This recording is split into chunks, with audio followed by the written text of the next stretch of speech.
Absolutely. This is certainly an exciting time, and we are ready to rock and roll today. We got lots of games going on at BC Place, so if you can't get down here, games going on all the way through to 7:30.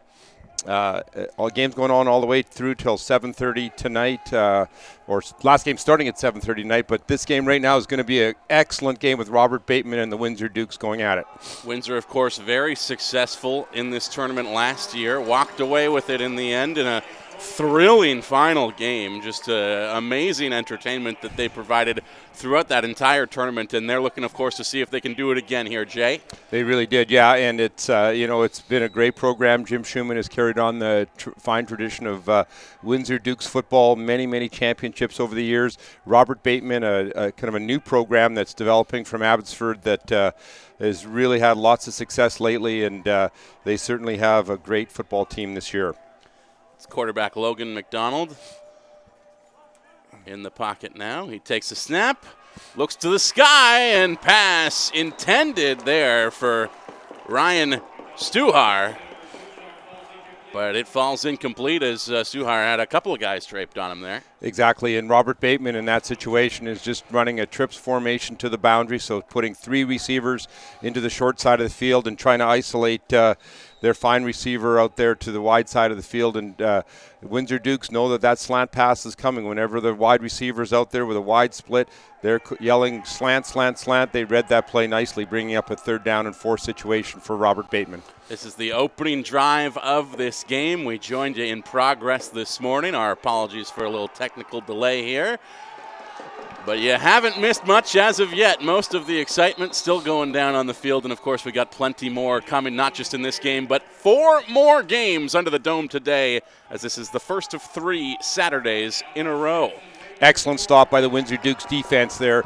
Bateman coming down with a wide receiver, trying to crack back down on the defensive end. And Ryan Baker, the outstanding grade 11. Oh, sorry, not Ryan Baker. Ryan's his brother, of course, that plays for us at UBC, Darren Baker. I'm going to be making that mistake a few times this morning. But Darren Baker, great job from his defensive end position to not lose contain and limit Bateman and put them in a punting situation. 4th down, Bateman will kick it away. Ball out of bounds at about the 42. And it will be the Windsor Dukes who take possession for the first time in this game. And we're excited to see what they can do on offense, of course, given the shows that they put on in this stadium last year. Absolutely, and they do have their grade 9 quarterback in there. Unfortunately, their fine grade 12 quarterback, Dimitri, injured himself, a non-football related foot injury, and is out of action for the rest of the season. So the Windsor Dukes are relying on the grade 9 pivot. He is the future, and we're getting a good look at him right here as he takes the snap, elects to hand it off. It's in the hands of Ryan Werbowski. Werbowski cuts out to the left side and hauled down after a gain of about 5. Pretty strong carry to start things off for the Dukes on offense here this morning. Yeah, that's exactly what the Windsor Dukes want to do. Talking to Jim Schumann before the game, he talked about being physical on the line of scrimmage, establishing the line of scrimmage, outstanding offensive line coached by by Ian Sinclair, and they want to just run the ball. As Alex Guragosian passes the ball off once again, they elect to run it, and they're going to pick up a 1st down on this time with relative ease. Ryan Werbowski once again, this time cutting out to the right side. And that's exactly as we said. Windsor Dukes want to get on the ball. Traditional pro set, tight end, 2 wide receivers, eye backs. You don't see that very often now in this day and age of wide open offenses, but Windsor Dukes coming out in I formation with a fullback and a tailback. Look to them to continue to grind the ball along the ground. Guragosian takes the snap once again. We'll hand it off once more. They're favoring the run game early, put it back in the hands of Werbowski once again. This time he makes it maybe a yard before he is brought down on the carry, trying to run it right up the middle. And talking to David Mills, fine young coach for the Robert Bateman football team, and he was concerned about that Windsor Dukes running game. He knows that they are trying to establish the line of scrimmage, so look for them to come up with some blitzes and look for them to try to just out-physical the Windsor Dukes on the line of scrimmage.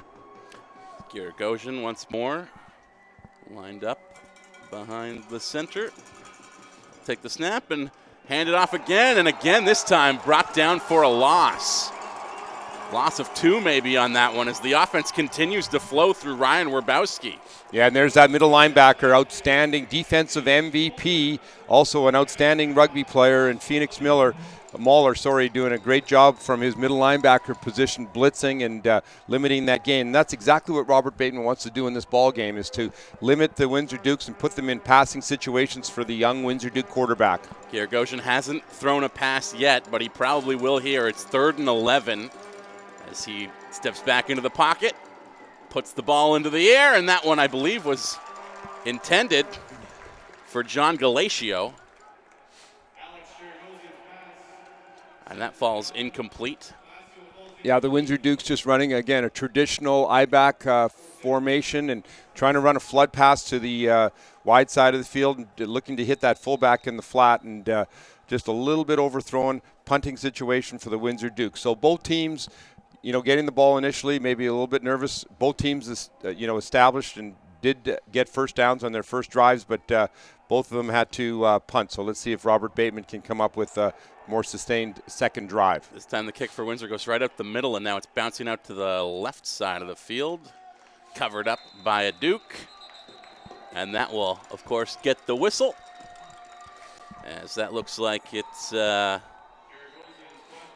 number that we don't have on our sheet. Number 54 jumped on top of that one. Yeah, that's going to happen today, that's for sure. But again, it's great to be in BC Place, looking down on the field. It's nice that BC High School football is, and BC Place has done an excellent job of preparing the field, of course, being indoors. But it's nice to have the lines on the field. It's nice to, unfortunately for the BC Lions, they're not playing football at this time, or else we would be dealing with Canadian football lines, or maybe even dealing with being outdoors today, because the BC Lions and whoever else they would be playing in the Western semifinal would be practicing in BC Place today. So it is nice to be in BC Place.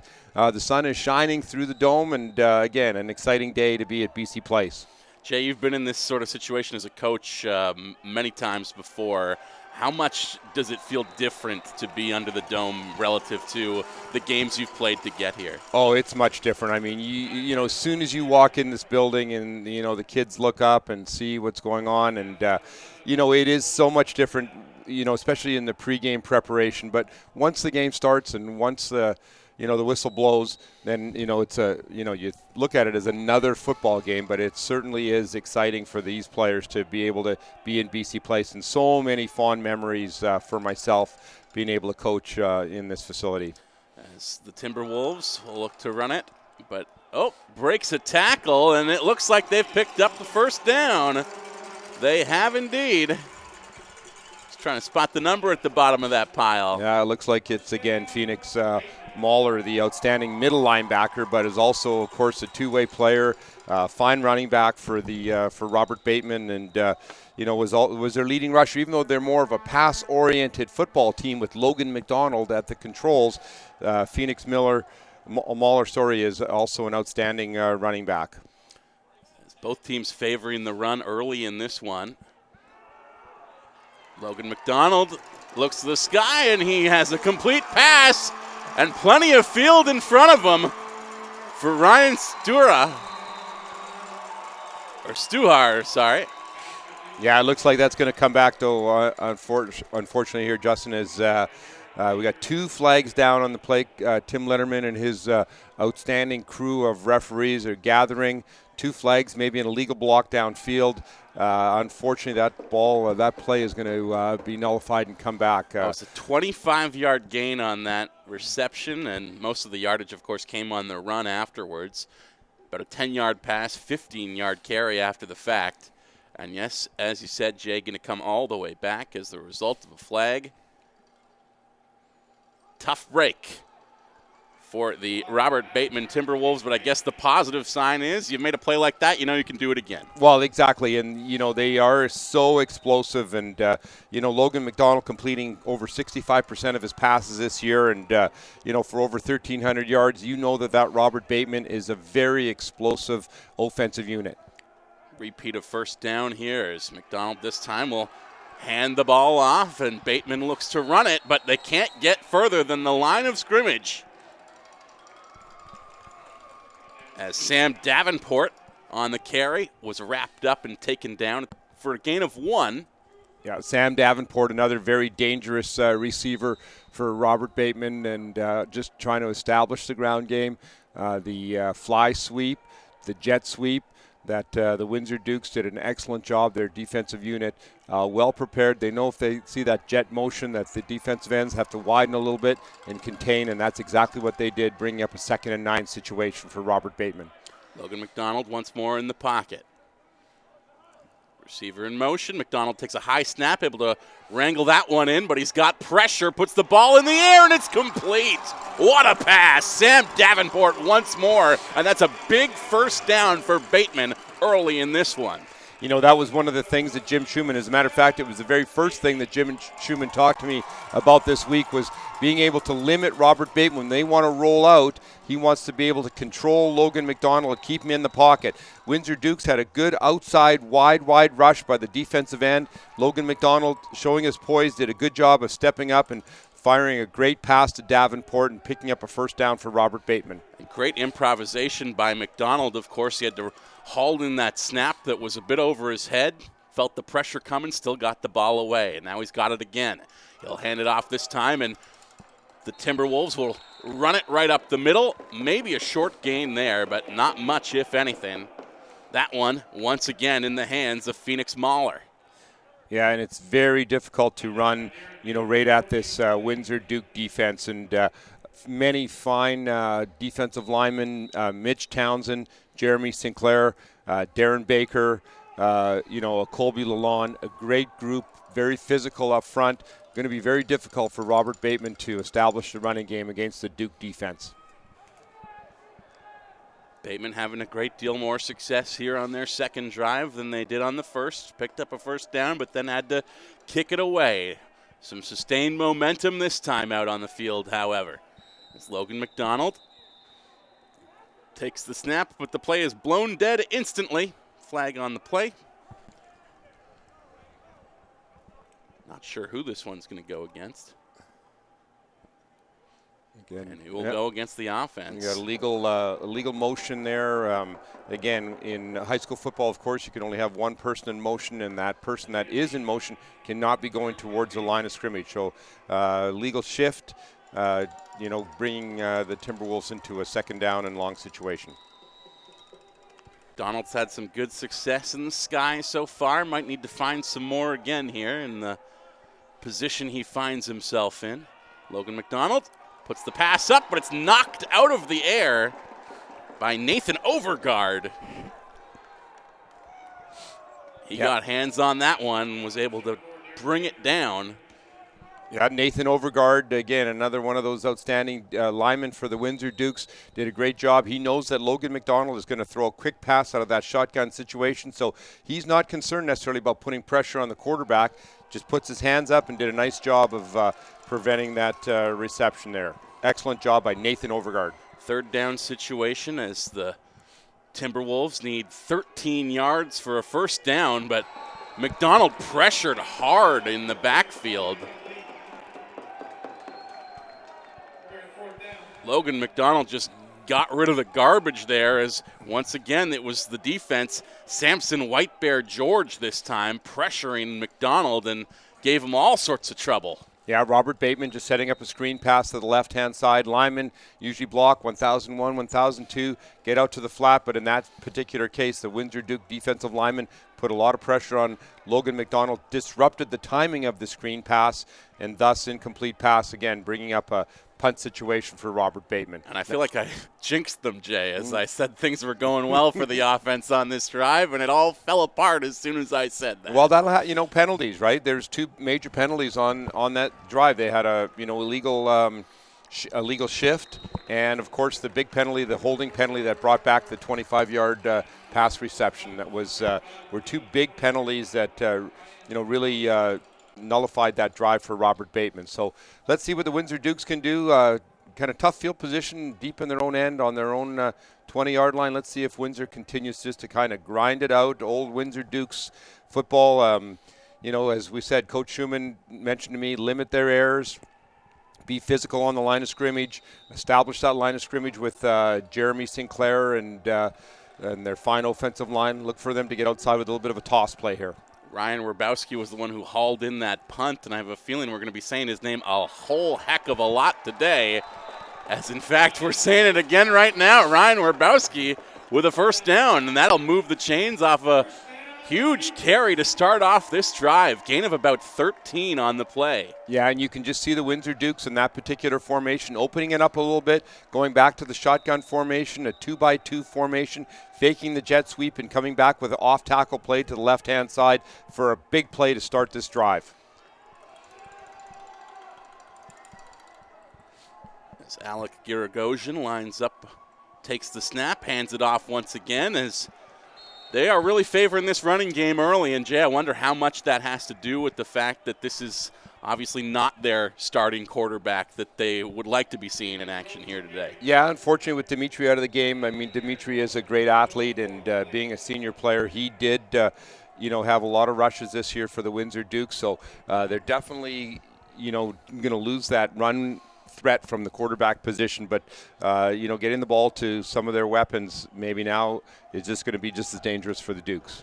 Second down, 6 yards to go at about the 38 inside their own territory, and this time it's Giragosian who's going to run it himself, and he heads to the sidelines, pushed out of bounds just shy of the first down, but a nice healthy pickup there from the grade 9 quarterback puts his team within striking distance of a first. Third down, 2 yards to go. And, of course, just as I say, they're not going to run the quarterback. They come back and run. So you can see we have done our homework, but sometimes when you get into playoff football and playoff action, the coaches go a little bit off script, and that's exactly what they did running the young grade 9 quarterback. And, of course, if they're keeping us guessing up here in the booth, imagine how the defense feels.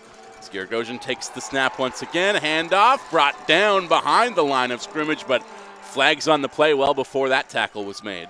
Looks like a little bit of early movement again. It could be offensive line moving just a little bit early, or a defensive jumping offside. Again, a veteran crew here, always getting together. We've got procedure against the Dukes. It will be declined and will be a punt situation for the Windsor Dukes here. So, again, it's just running the same play to the other side, pulling the left tackle and running off tackle here, trying to get Werbowski to establish the run again. And kind of surprising here. They, I guess they took, they did decline the penalty. Yes. Of course, but it was a loss, and a great job again by that all-star defensive MVP, Phoenix Moeller. Excellent job of snuffing out that off-tackle run. Moeller doing it all on both sides of the ball is, of course, that's a pretty common thing in high school football, Jay, to have your key players be key players on both offense and defense. Sure, we'll see quite a bit of that today. Absolutely. And a good punt there from the Windsor Dukes. They had a bit of a break there with the low snap, and they were still able to get the ball away. Robert Bateman obviously had a little bit of a return set up there. If they had a punt block set up, they might very easily have blocked that punt with the low snap. But, again, Robert Bateman not fielding that punt. Again, a lot of young football players out there know that you should be catching the punt. Don't let the ball hit the turf, and kind of a plus 20 yards on that punt once the ball hit the turf and bounced towards the Bateman goal line. Some fortuitous bounces as well, as they went all the way down the field instead of curling over to the side. Bateman has to start this one from their own 15, but they get a fortuitous bounce here as well, or at least a great grab, as that one is hauled in by Marcus Roche. And he's got to be feeling great after that one. That'll move the chains in a big way from their own 15 to the 45. Pickup of 30 on the catch. Yeah, Marcus Roche, number 3 in receiving for Robert Bateman this year. Kind of hidden a little bit behind Davenport and the other fine receivers. But, again, they've got 6-7 different receivers that can be dangerous out there today. Logan McDonald takes the snap, hands it off. A bit of confusion in the backfield there as Felix Mahler bumped into his own quarterback during the handoff. Didn't quite have the momentum he wanted, perhaps, as he hit the line. Brought down on a gain of maybe half a yard. Yeah, and Robert Bateman continuing to try to establish a little bit of run, especially on first down. But that Windsor Dukes defensive line, they're going to be really difficult to move. Again, when you've got those outstanding defensive players in there, Darren Baker and Mitch Townsend, Jeremy Sinclair, Colby Lalonde, Nathan Overgaard. That's a very, very tough, physical defense to run against. So look for Logan McDonald and the Wolves to kind of continue to open it up with the pass. And, they've got those outstanding receivers, and that's exactly what the concern is of the Windsor Dukes, is that, Robert Bateman is just going to continue to establish, that passing game. And once you get into BC Place and they have perfect conditions, and with the dangerous receivers that they have, look for them to, continue to try to throw the football downfield. It looks like that, certainly running the ball against them is going to be a major task. Some big bodies on that defensive line for the Dukes as well. As you mentioned, Colby Lalonde really jumping out at me as just one tough customer right down the middle. And a number of supporting characters, as you listed off there, Jay, as well, to shore up this defensive effort. Bateman certainly didn't like what they saw there, took a timeout, but they're right back at it out of the huddle now. Logan McDonald all alone in the backfield. Wasn't expecting that snap, but he'll pick it up and try to run it himself. Hauled down by who else other than the gentleman I was just complimenting, Colby Lalonde, with the tackle. Yeah, a little bit of a miscommunication there with Robert Bateman. It looked like Logan was not ready for that snap, and obviously fumbled the ball, and just, they basically lost a football play on that, and going to bring up a second and long situation. They're going to have a little chat about it. 1 minute timeout in between quarters here, and Robert Bateman, Lance McDonald is kind of an interesting story there. Lance McDonald is the principal at the school. He is the offensive coordinator for this football team, and he is also the father of the quarterback, Logan McDonald. So Lance McDonald, actually going back in some BC high school history, played quarterback for Abbotsford. Bill McGregor was his coach, and way back, I'm not sure the year, but I know that the Abbotsford Panthers, there you go, Abbotsford Panthers, that's going back in time. I'm going to guess that was, and somebody out there can probably correct me, but we're looking at probably somewhere in the early 80s. Abbotsford Panthers defeated Notre Dame at Old Empire Stadium. Justin, that was probably even before you were. It was before I was born, Jay. Yeah, I still remember that game. The Panthers, of course, were in the final, if I'm not mistaken, against the Windsor Dukes last year.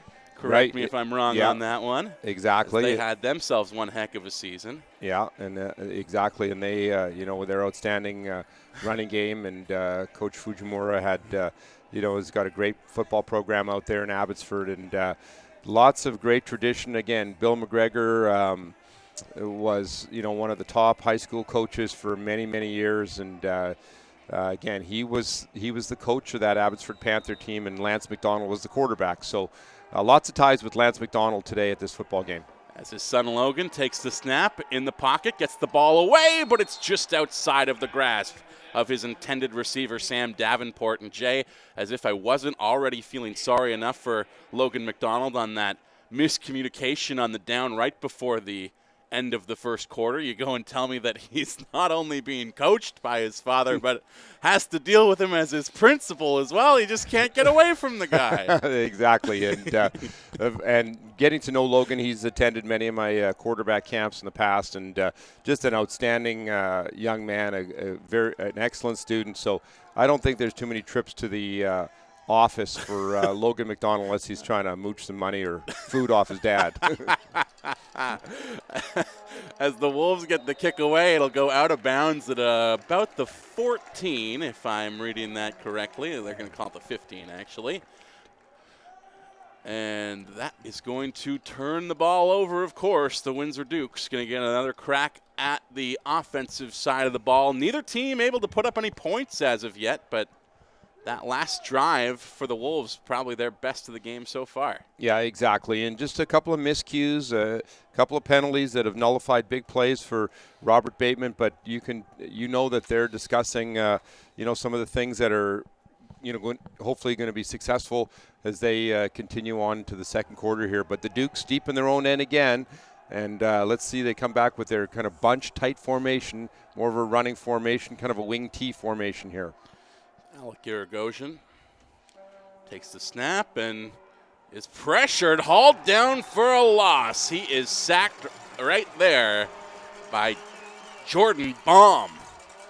Yeah, and it looks like a little bit of a miscommunication there. An outstanding job by the Wolves to defend this play. Windsor Dukes just pulling their backside guard and tackle around the corner. I think that Alex was supposed to give that ball off to the running back, but a little bit of a miscue. Like, yeah, he was looking for a handoff, and there just wasn't anybody there to take it, or in fact, the running back just ran right past him. Yeah, and that certainly is going to happen when you have a young grade 9 quarterback at the controls.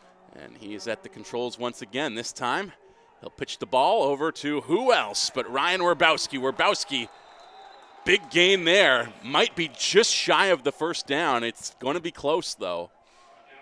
And again, in that double tight, double wing formation with the single running back, very, very difficult formation to defend, especially when you have the big, strong, physical offensive line that the Windsor Dukes has.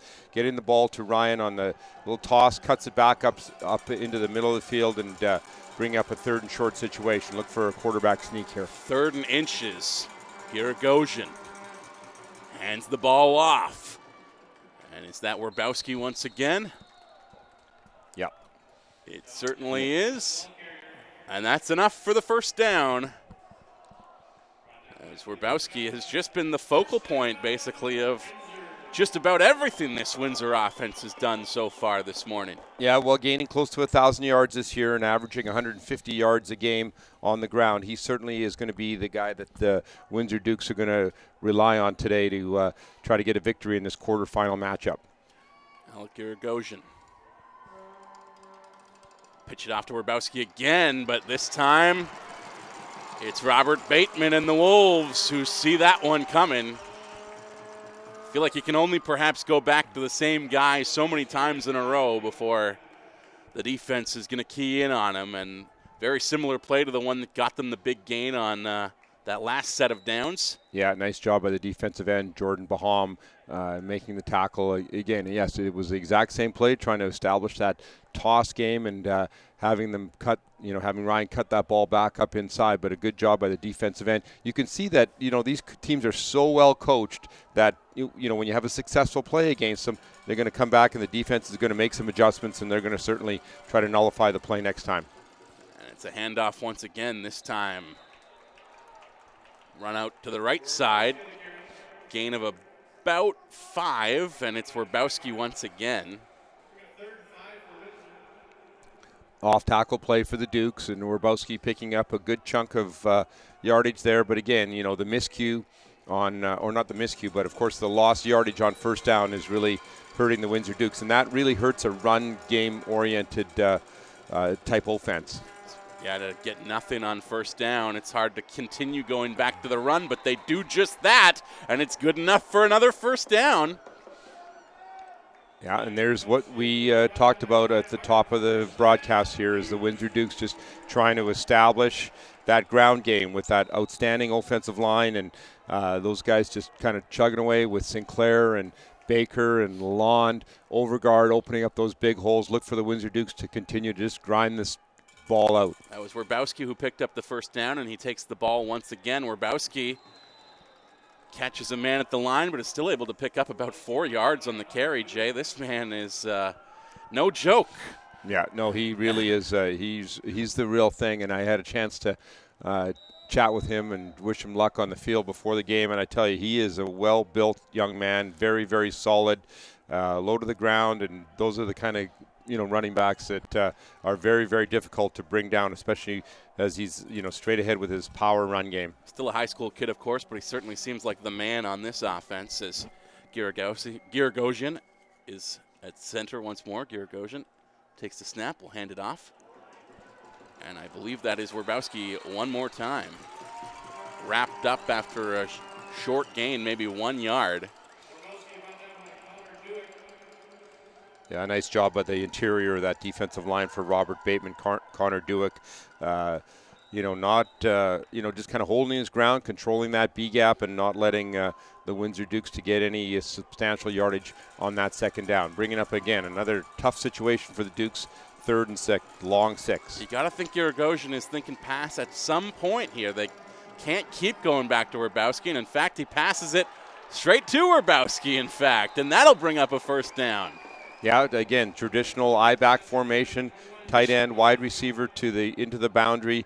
Alex just faking the off-tackle play and hitting that fullback in the flat. And it was actually John Galasio who was the receiver on that one, number 21. Just so used to seeing 20 every time. Right. It kind of puts that outside linebacker in a little bit of a bind because the Windsor Dukes, of course, have run off tackle so many times that outside linebacker is biting on the run, and a nice job getting the ball out to the flat and getting that first down for the Dukes.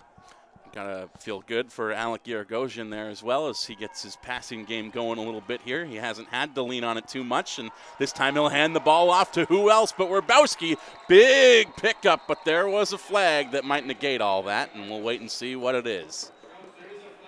Yeah, unfortunately, and it looks like, again, it could be an illegal formation or maybe an offside situation with that. The flag is, right at the line of scrimmage. Might be a procedure call against the Dukes.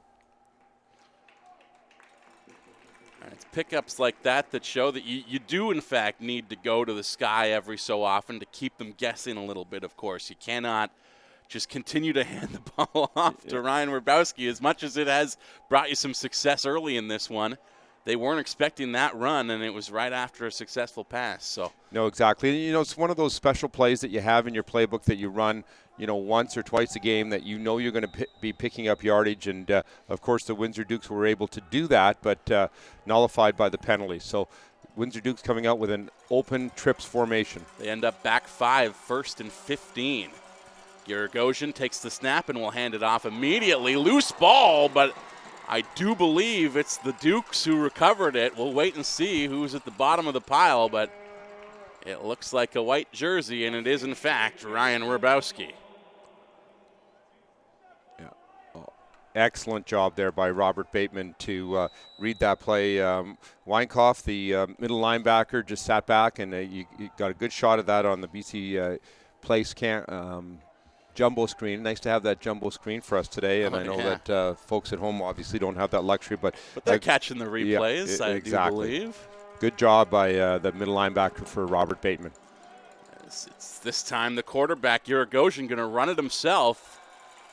He'll get a little past the original line of scrimmage before that penalty, but they're still going to be in tough on 3rd down. A good 8 yards to go before they get to a first down here. Right, and you can certainly see both teams have had long plays, both right in the 25-yard range that, were nullified by penalties. Of course, Robert Bateman with the slant pass early in the first quarter, and the Windsor Dukes with the long run that were both nullified by penalties. So, bringing up a long yardage situation here for the Dukes. As Jay, you're hearing the parents get loud in the stands here. I would imagine those are all Bateman fans trying to make things difficult for this offense, and the Green Monster claims its first victim of the day.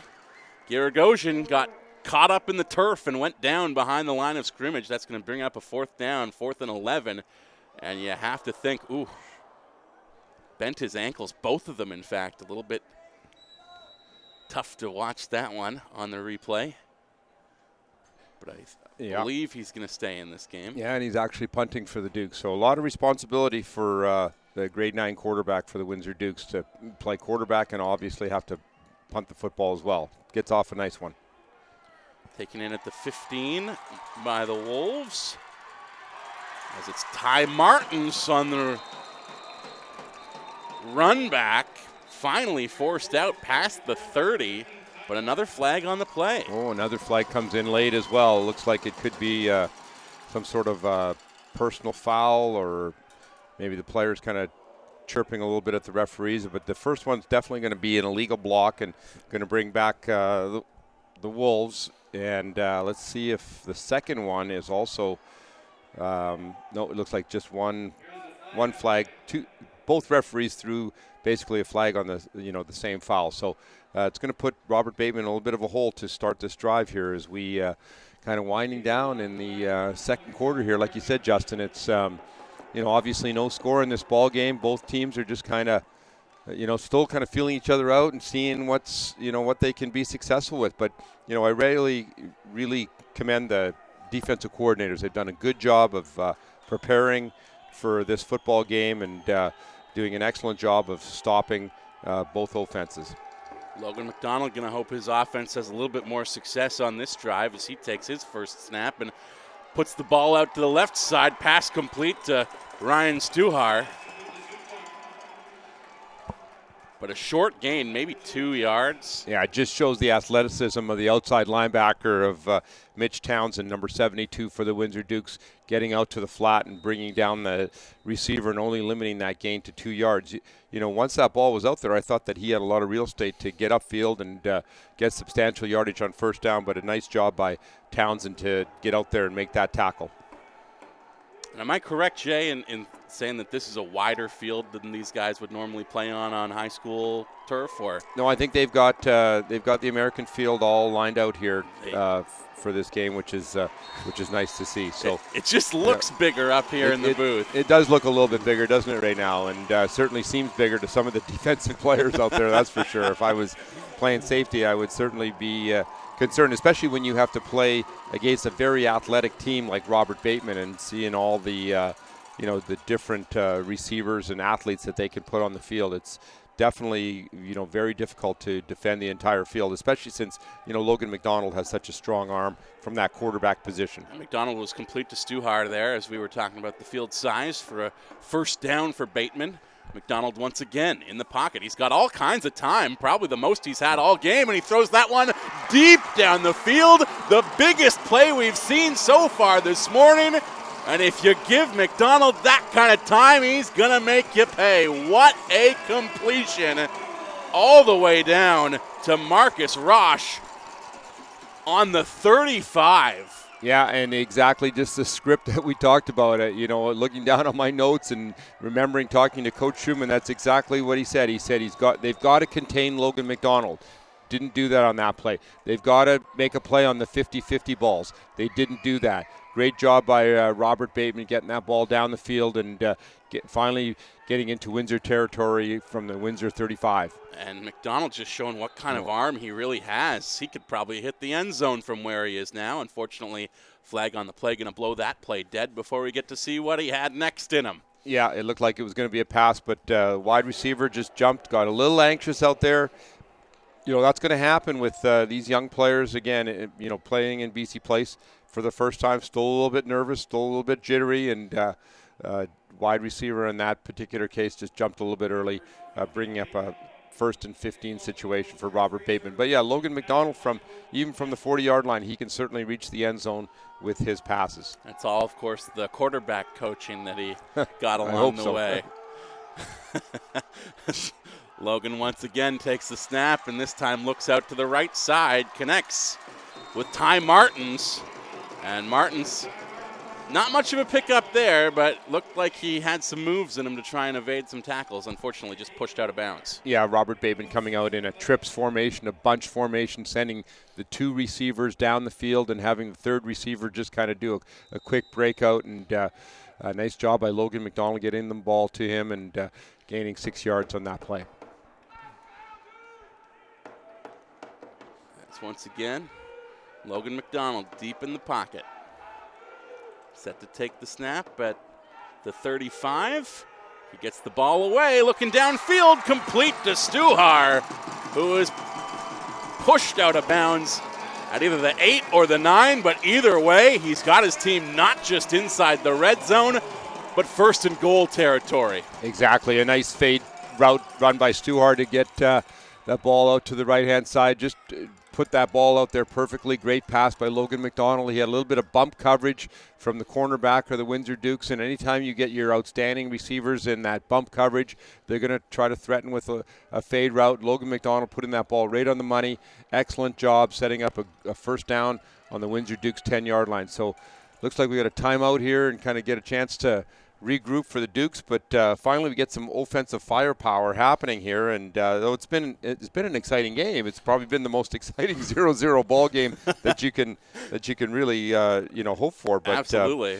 And again, folks, it's a full day quarterfinal, kind of an endurance race for a lot of us here at BC Place with all the games. If you get a chance to get downtown to BC Place and fight the Montreal Canadian, Vancouver Canucks. I'm a Habs fan there, Justin, so I'm hoping that the Habs can come up with a big win here tonight. I heard Guy Lafleur's playing tonight. Is that Ken Dryden's in goal? He's in town. I heard he's in town. Yeah, he was at the Langley Event Center last night for the Vancouver Giants as they kicked off White Spot Legends weekend. Did you get an autograph? I did not, no. Well, say hi to him for me. I'll try. If I bump into him tonight, I certainly will pass your regards along.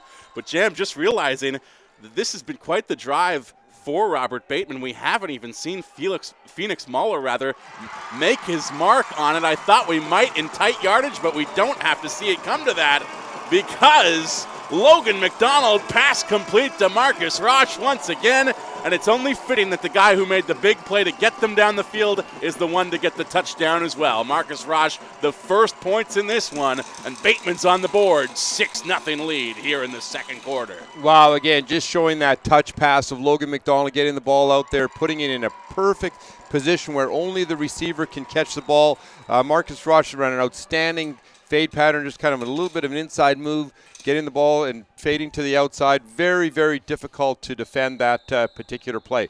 Looks like the Dukes are offside here. Now, this is going to be a very important decision for Robert Bateman here. So the ball is going to be moved to the 1.5-yard line. So let's see if Robert Bateman elects to go put their regular offense on and go for a 2-point convert here. Or are they going to elect to just continue to go with the 1-point convert and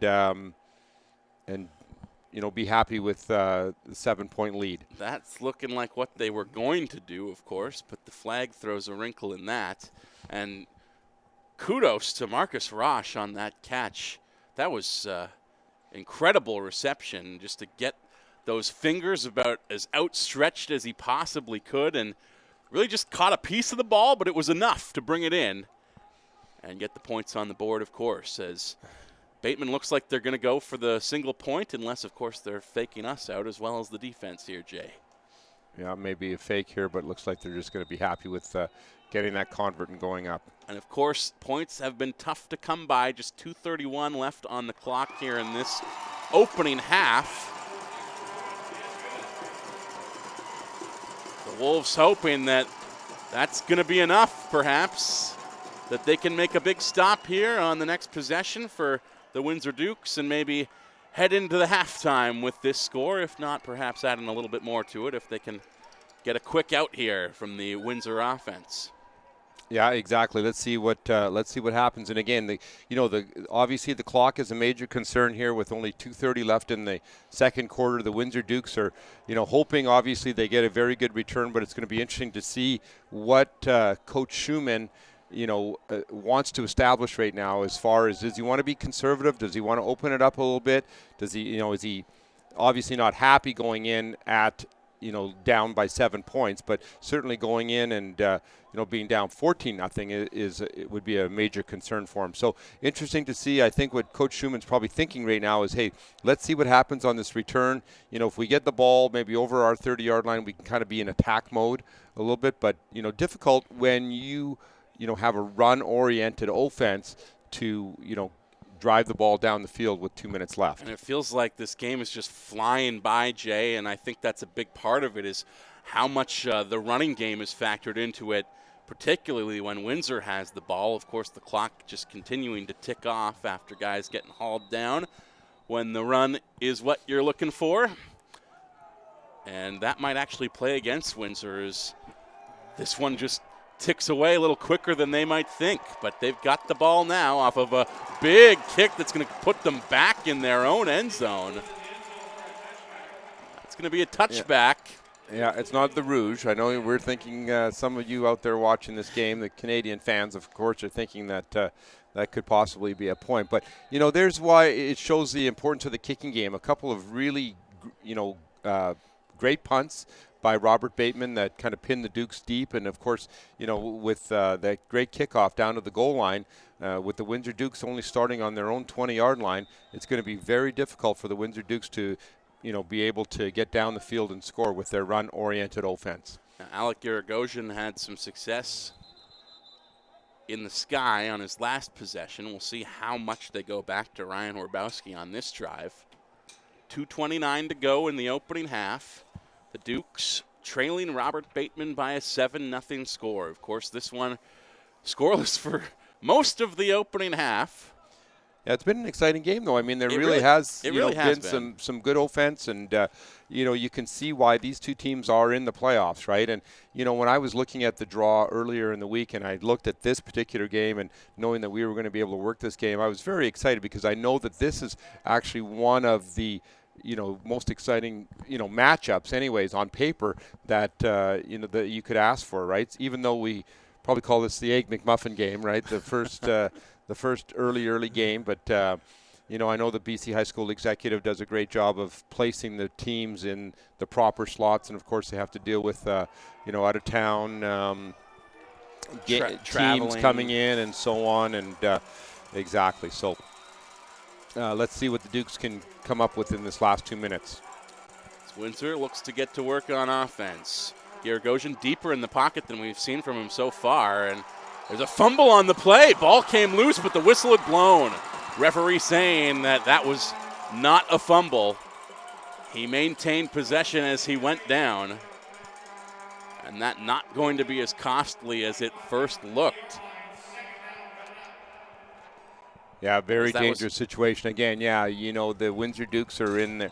They've kind of they run their misdirection offense and, fake one way, give the ball to the other way. And again, sometimes it's difficult to execute those fakes and run those plays, especially when you have a young quarterback in there. And that was Werbowski on the carry once again. The ball just spiked out of his hands as he hit the turf. So he was down before it came loose, but still a exciting bit there, as it seemed like.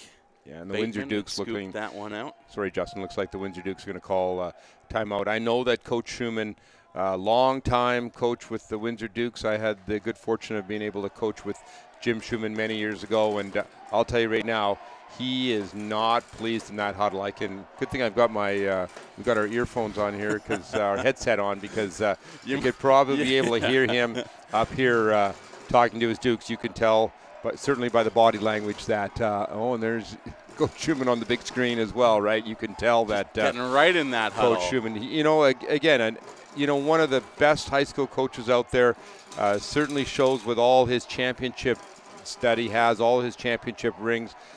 Very driven coach, very efficient coach, extremely hardworking, and has done a great job to keep that Windsor Dukes football program alive. Of course, we mentioned earlier he knows what it takes to win. His team did it last year. They're going to be in tough, though, to get back there without their star quarterback, and it's Werbowski once again on the carry. The ball comes loose again, but they're saying once more that he was down before that one popped out of his hands. Yeah, very fortunate again for the Windsor Dukes. That ball is just 2 plays in a row that the ball is kind of squirted out a little bit late, but certainly Werbowski, again, a lesson for running backs out there. You're running the ball, right in the heart of that defense. 2 hands on the ball, high and tight, 2 in traffic, 2 in trouble is kind of a good motto to have when you are a running back. It doesn't matter what level you have. You've got to protect that football. So he's hitting the turf pretty hard every time he's been hauled down on this possession so far, Jay. Yeah, now you want to see what happens here because, again, Windsor Dukes calling the timeout, but, with a minute left, I would imagine that the Windsor Dukes are going to be fairly conservative here. Now, if they don't get a first down, look for Robert Bateman maybe to call timeout because they, look like they might get the ball back in, excellent field position. And with the firepower and with Logan McDonald at quarterback for Robert Bateman, it looks like they very easily, could get good field position and be able to maybe put another score on the board, especially with their kicking game. They've got, we saw the strength of the leg of the field goal kicker a little bit earlier. So let's see if a little bit of strategy in play here. Let's see if the Windsor Dukes can pick up a very, very important first down. Logan McDonald, of course, had a 10-yard touchdown pass earlier in this quarter, but He's thrown some very deep balls so far today, pickups of 35, 40 in that territory, but it's the Dukes who still have the ball, and it's the Dukes who are complete with a pass. As Giragosian connects on that one to Jacob Groves, and it's Groves who will move the chains, and the clock continuing to, oh, no, not continuing to run there, of course. Gutsy call by Jim Schumann on that particular play, and Jacob Groves, another young junior football player, grade 10, outstanding wide receiver for the Windsor Dukes, hooking up with a grade 9 quarterback.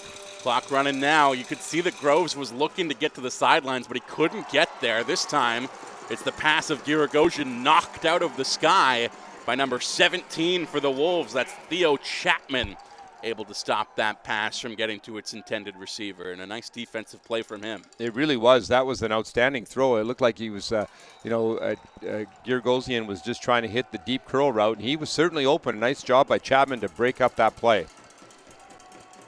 Read it very well, but we'll see who's got the read this time. Giragosian in the pocket, spins, pressured.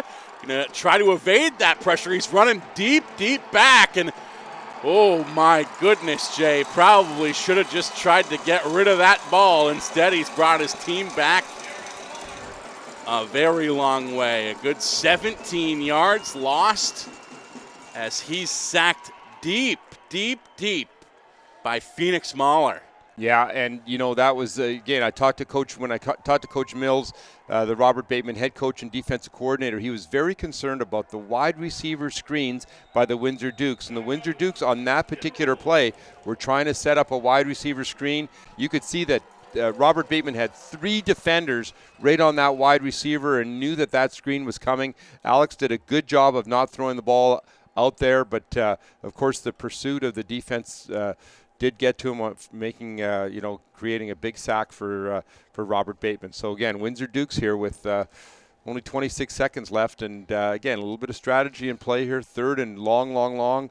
Look for Jim Schumann just to kind of run the ball. If he runs the ball here, then certainly the clock can run out unless Robert Bateman does call another timeout. So I believe Bateman has one more timeout left. And my apologies, that was actually Jared Mueller, not Phoenix Mahler, on the tackle.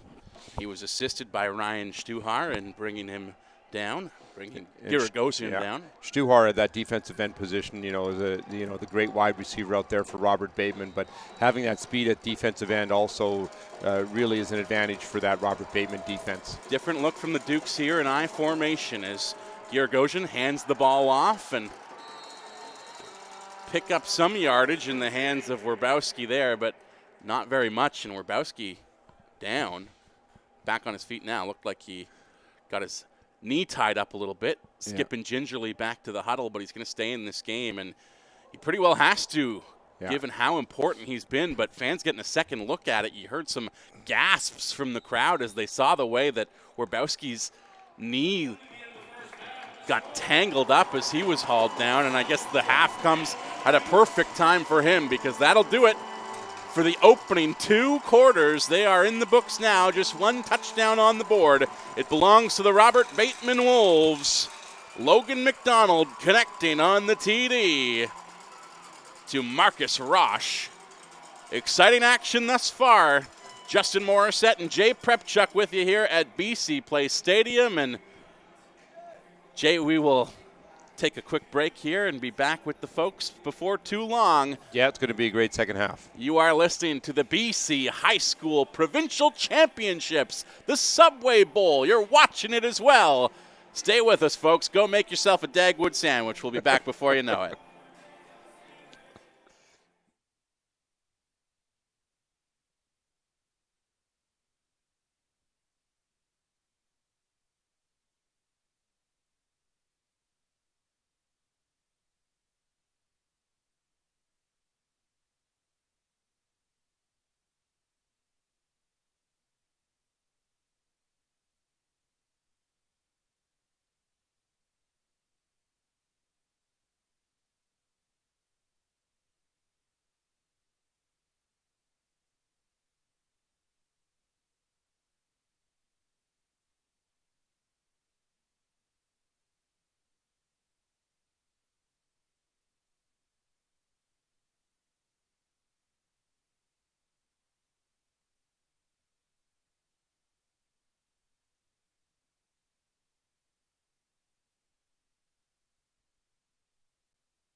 Logan McDonald, number 10, and I play quarterback.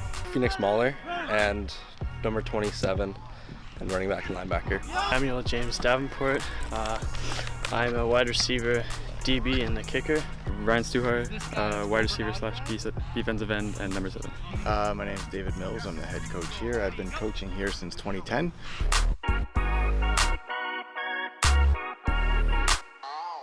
We've had some good years, and last year was a bit of a dip as far as wins and losses go. But this year we're 2-2 so far. We're excited about what this season has coming for us. Last season was like a tough season. We had lots of grade 11s last season, so it's kind of like a building year, I took it as. Well, I finished the season with a broken arm, and I missed the last 2 games. I think we won 1 game, and it just was like more of a developmental year. I want to at least make it to the playoffs, at least go 3rd or 2nd round, and hopefully win a championship. I think the grade 12s now are ready to play and ready to show our school and who we are. We have a lot of leaders on this team, so yeah, I think we can go far. But we want to get back to the playoffs, right? We weren't in the playoffs last year, and that's the first time ever we haven't been in the playoffs. So our goal is to get to the playoffs, and then once we're in there, take it 1 game at a time and just kind of see what happens. I like our coaches' enthusiasm and like them pushing us all the time, trying to make us get better, rather than just coaches being out here just because like they all love what they do. They're all volunteering to take their time just to try to make us better and have a good season.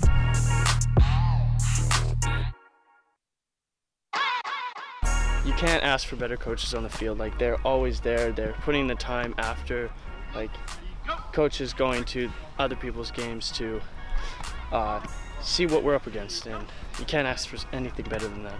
They're good. They're very knowledgeable. You can tell they know what they're talking about, and it's good to learn from them.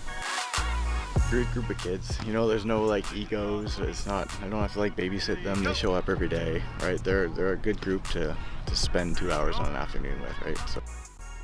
I think the chemistry, like, everyone knows each other. We can fool around, and we're having fun while we play our sports. So, yeah, it's really cool because I think we can go far this year.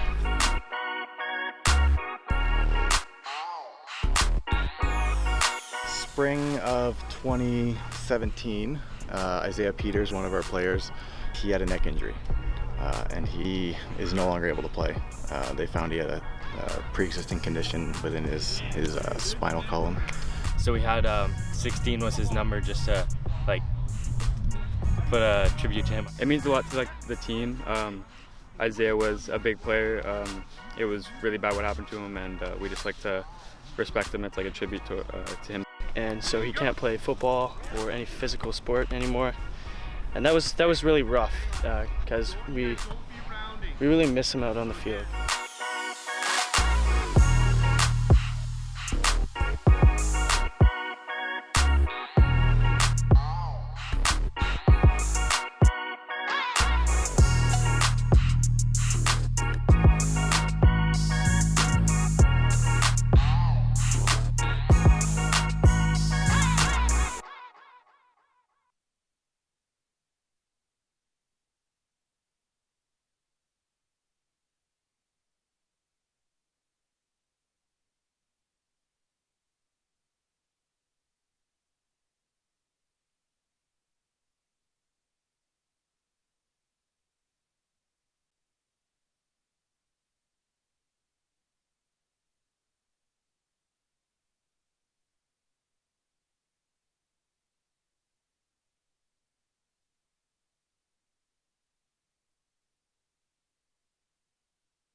Ladies and gentlemen, welcome back inside BC Place Stadium. It is day one, week one perhaps, of the Subway Bowl, the 2018 BC High School Football Championships. It's the quarterfinals this week, of course, semis next week, and then the final games 2 weeks from today. 3 Saturdays in a row, Jay, and beautiful weather out there today. So hopefully nobody is a little busy hiking the trails or hitting the beach in this sunshine. We want them all to come out and fill this dome, cheer these boys on today. Oh, absolutely. And, you know, it was a great day yesterday for football, high school football. I was at the Mount Doug senior game. Mount Doug, congratulations to Mark Townsend and his crew for a big 43-21 victory over St. Thomas More. Bolinas from Parksville traveled up to Vernon, and congratulations to Sean Smith and his Vernon Panther football team for defeating Bolinas.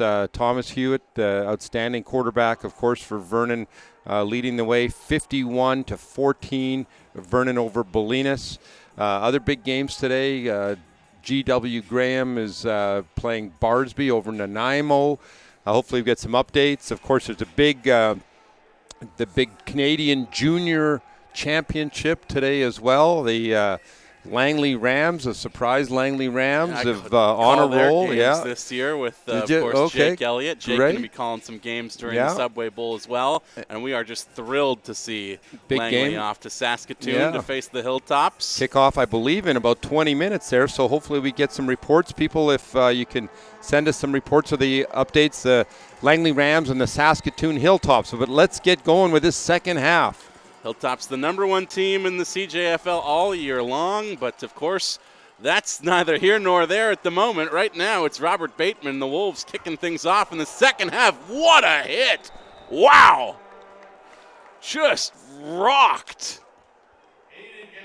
Boy, that's what you want to do to start the second half as far as Robert Bateman is concerned. And again, with, outstanding middle linebacker Phoenix Moeller and number 54 Weinkoff also in on that tackle. So Windsor Duke's a little bit shaken up on that play, and you can certainly understand why Gallagher is a little bit shaken from that hit to start the second half. Aiden Gallagher probably just had the wind knocked right out of him.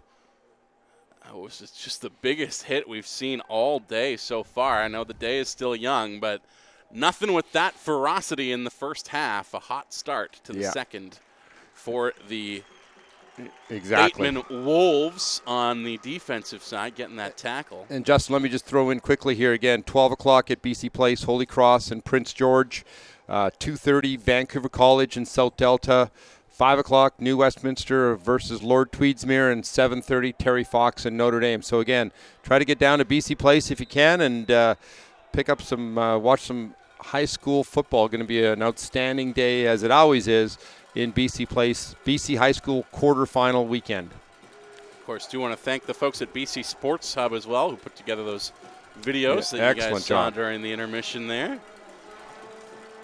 As it is the Windsor Dukes who take possession on offense and will try to shake off the difficulties that they had in the late stages of the second quarter.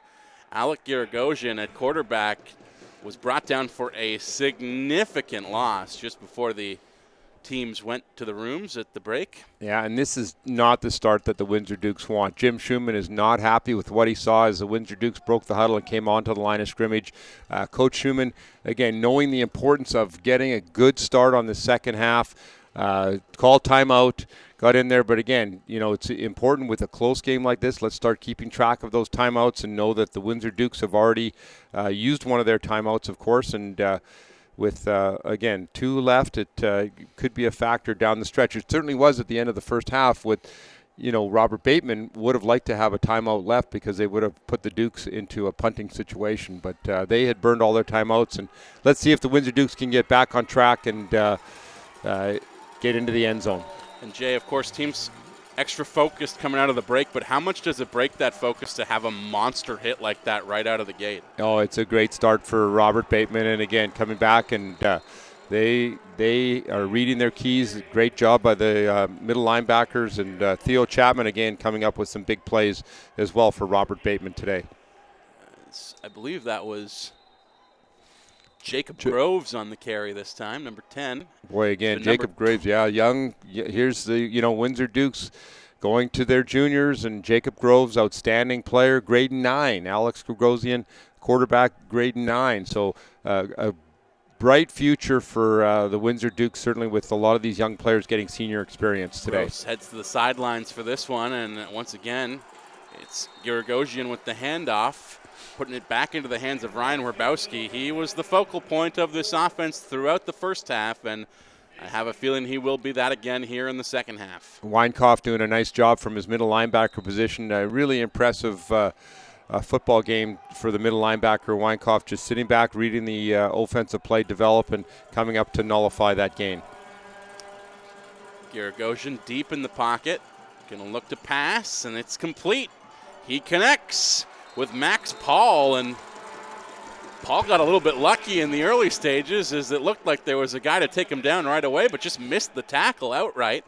Still couldn't pick up a whole heck of a lot, but grabs about 5 yards on the catch. Again, one of the features of the Windsor Dukes offense is to hit those wide receiver screens. Coach Mills all week worked on that with the Robert Bateman Wolves defense, and they did a nice job of limiting that gain and putting the Dukes into a punt situation. Gregosian going to have to kick this one away. He is not just the quarterback, but the kicker as well. And oh my goodness, looked like it was going to be blocked, but instead goes down the field and is picked up by Ryan Stuhar. Stuhar was instrumental in the big drive that got the Wolves on the board earlier in this one. The only score, of course, came with about 2.5 minutes to go in the second quarter. And Stuhar taken down at the 45, which is where Robert Bateman will begin this drive. A lot of running by Stuhar in that particular play to only gain 8 yards on that return. But Robert Bateman, this is exactly what they want to do. They wanted to kick off deep to the Windsor Dukes. They wanted to pin the Dukes deep. They wanted to, limit them on their offensive drive to start the second half. And Bateman with excellent field position on their 45. Let's see if Logan goes deep to start the second half. Logan McDonald back in the pocket, will throw all the way down the field, and he did look deep, just couldn't quite connect with his intended receiver, Sam Davenport. Davenport had a couple huge plays there, but there is a flag on the play, I believe. Yeah, big decision. It looks like as Robert Bateman tries to roll out, and this is often the case when a team has a sprint out, a rollout type pass play, is that the defensive ends on the Windsor Dukes, of course, are looking to contain, and the offensive players are trying to block the defensive ends in, and it looks like they just got called for holding on the edge on that particular play. So Windsor Dukes taking that penalty, going to bring up another first down, but this time, of course, 1st and 20 for the Robert Bateman Wolves.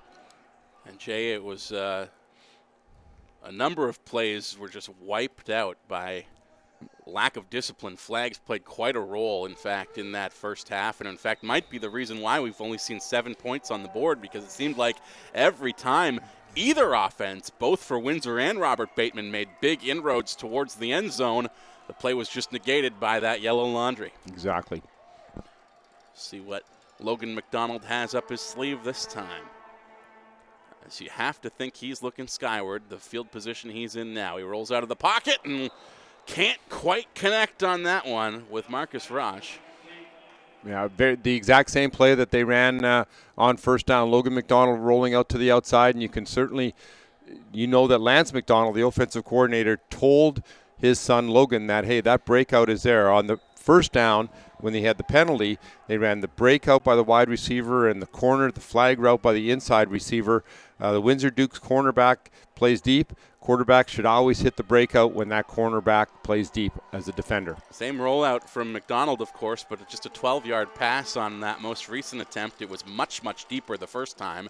This time McDonald rolls out to the left side, and he'll put it into the air. It's knocked out of the sky by Mitchell Townsend for Windsor. And he is one of the taller players on the field, made that one look easy. Not only is he a taller player, but he's also so very, very athletic. And Mitch Townsend, I know, is a great athlete. He's also a very, very good hockey player. He's a very good student. Mitch Townsend is certainly going to be a football player that universities will look at because of his size, because of his strength, and showing his agility and his speed. And you've got to, when you have a player that's that big and is able to, play that outside linebacker position, then he definitely is a benefit to this Windsor Dukes offense or defense. I'll ask you a question in a second here, but right now it's Logan McDonald in the pocket once again, looking all the way down the field, but cannot connect with Ryan Stuhar. McDonald just got quite an arm on him. He can go deep if he needs to, but unfortunately his passes just narrowly evading the grasp of his receivers on this drive.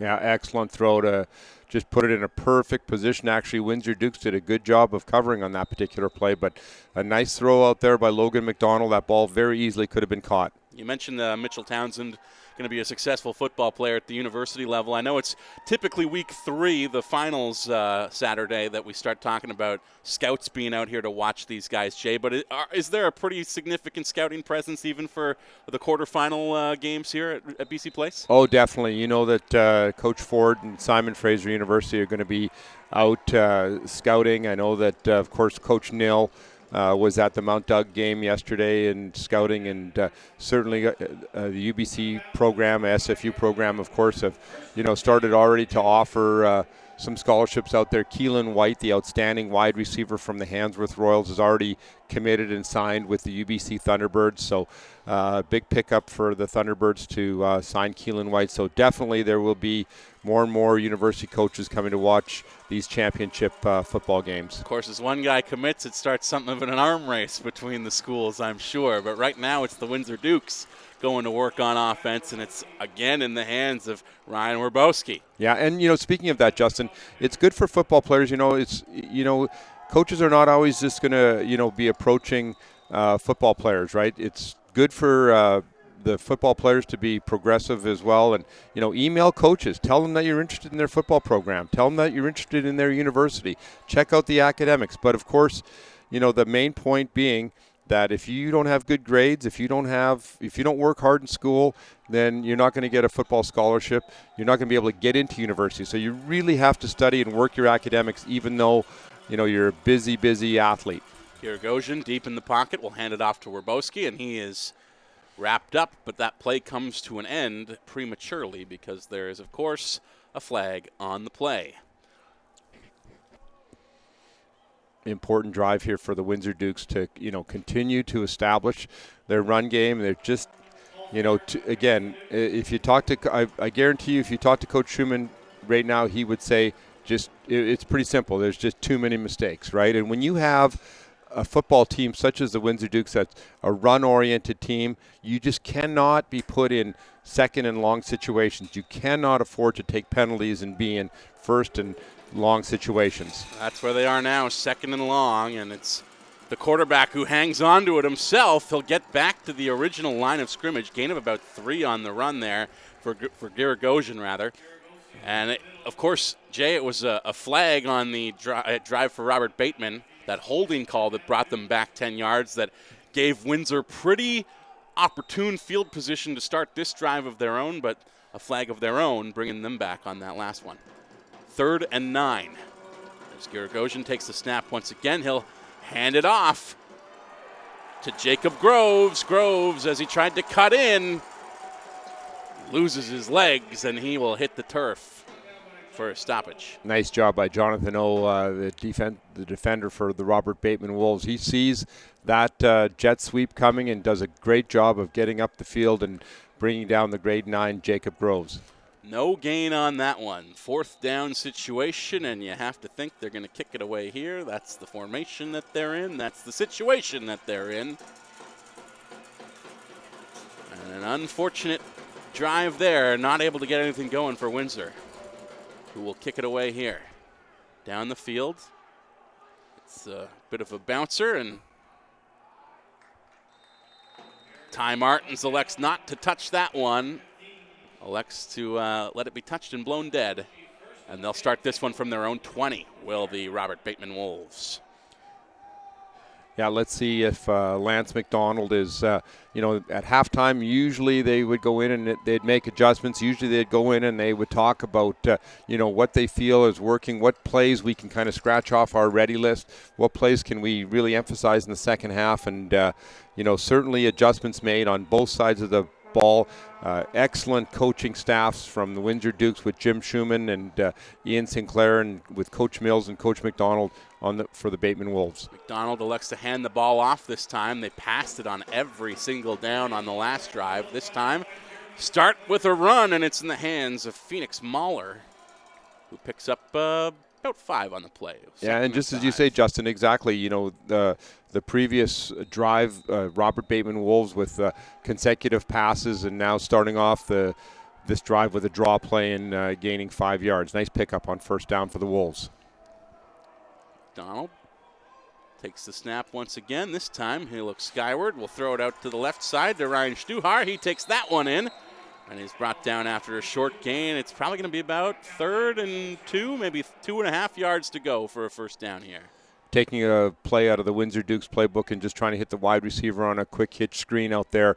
Mitch Townsend from that outside linebacker position. We're certainly calling Mitch Townsend's name a lot today, as he has done a great job from that outside linebacker position to get out there and nullify that gain, or certainly have that gain only at 3 yards, bringing up a 3rd and 2 situation. 3rd and 1. 3rd and 1, actually. Stuhar grabbed more yardage there than I initially thought, but it's McDonald in the pocket once again.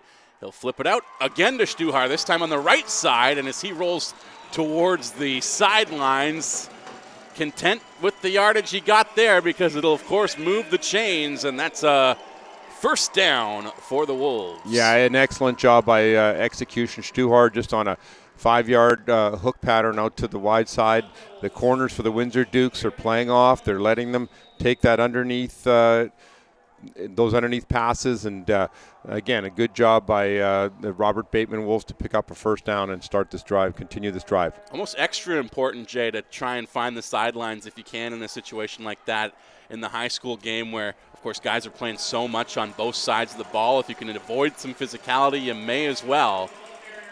But this time it's Phoenix Mahler once again with a big gain on first down. Keeping this defense guessing. They, of course, have to contend with a very dangerous throwing arm of Logan McDonald. We almost forgot how dangerous Phoenix Mahler was in the first quarter of this one, given he was pretty quiet. They just were passing the ball on their touchdown drive. Exactly, and averaging over 5 yards a carry this year is certainly a solid, very, very strong individual, and good job by Robert Bateman's right side of the offensive line to open up the holes. And when you can pick up 6 yards on first down like that, then that's really puts your offense to an advantage. You got all kinds of options here in second down in prime position, whether you want to pass it or run it. I mean, we'll find out what they elect to do in just a second here, though. Something flew off one of the players. I'm not sure what that is on the ground behind them, but McDonald will pitch that one out. Pass complete. It's going to be just shy of the first down, I believe, but good position, 3rd and 1. That is, of course, where they found themselves on the last set of downs, and they're right back in that again. It's actually 3rd and 1. Yeah, Logan McDonald showing how talented he is as a quarterback. He's showing us the deep ball. He's showing us the real hard, quick pass, and there on that particular play, doing a nice job of a touch pass out to the flat. Ty Martins with the reception on that last down, and this time it's complete to Stuhar on the left side. He can't go very far before he's out of bounds, but he got the first down again. That's what matters. He moved the chains last time. He does it again. And Lance McDonald, the offensive coordinator, has seen that the Windsor Dukes defensive backs are kind of playing in a kind of a conservative defense. They're off about 7 or 8 yards, and they know that they are just trying to defend that very dangerous fade route. So excellent job of play calling by Lance McDonald, just being patient as they drive the ball down the field on this very important drive for Robert Bateman. As McDonald up the middle, able to connect with Sam Davenport. Davenport, he's clear. Touchdown for the Wolves. Robert Bateman stretches their lead to 13 here in the third quarter. Excellent job by Logan McDonald. Play action fake up the middle. Linebackers for the Windsor Dukes bite up, hit that seam route in behind there. Sam Davenport, I had a chance to be able to coach him at some of my camps as well in the offseason. Very dedicated, great football player, perfect pass, excellent catch, great job of accelerating up the football field after the catch. Excellent play call. Touchdown for the Robert Bateman Wolves. And Davenport also going to look to kick the point after here as well. Gets it up. And it's good. 14-0 the score on the board. It favors the Robert Bateman Wolves. And Jay, I was just thinking to myself right before that touchdown play, we've talked multiple times already this morning about how the Windsor Dukes offense seems almost singularly focused through the hands of Ryan Werbowski. On the other side, the Wolves, if it's, of course, Logan McDonald back in the pocket, he seems to have all kinds of options, as he's had success throwing to Stuhar, throwing to Ty Martins as well. And I was thinking to myself, been a while since we've seen him go to Sam Davenport, and he did it with great success to put his team ahead by 2 scores. Yeah, so many weapons for this Robert Bateman football team. And again, Coach Mills told me all week that, just to be able to sustain drives, whether it's short pass, long pass, execute. They've got great wide receivers, 5, 6 different receivers that they can go to. And, really in a high school football program to have that many football players or that many offensive threats, it's really shows that offense is a very powerful, explosive offense that, with Logan McDonald can go to so many different receivers. It's very difficult for a defense to just kind of key in on one particular player. And so many of those passes were to the outside throughout that drive. So when they finally went to Davenport, right up the middle, he was pretty well free and clear from the get-go. And you can see he's pumped up, touchdown, and kickoff into the end zone, not allowing the Windsor Dukes to return that football. That is a nice feature to have on your football team. You don't see too often in high school football where a player can kick the ball into the end zone. Of course, pretty dominant stretch there for Davenport. Not only does he get the big reception for the TD, he kicks the point after and then kicks it right through the end zone after that as well. Making his presence felt on this field in a very big way, in a very key time, because as we mentioned, offense was very difficult to come by throughout that first half.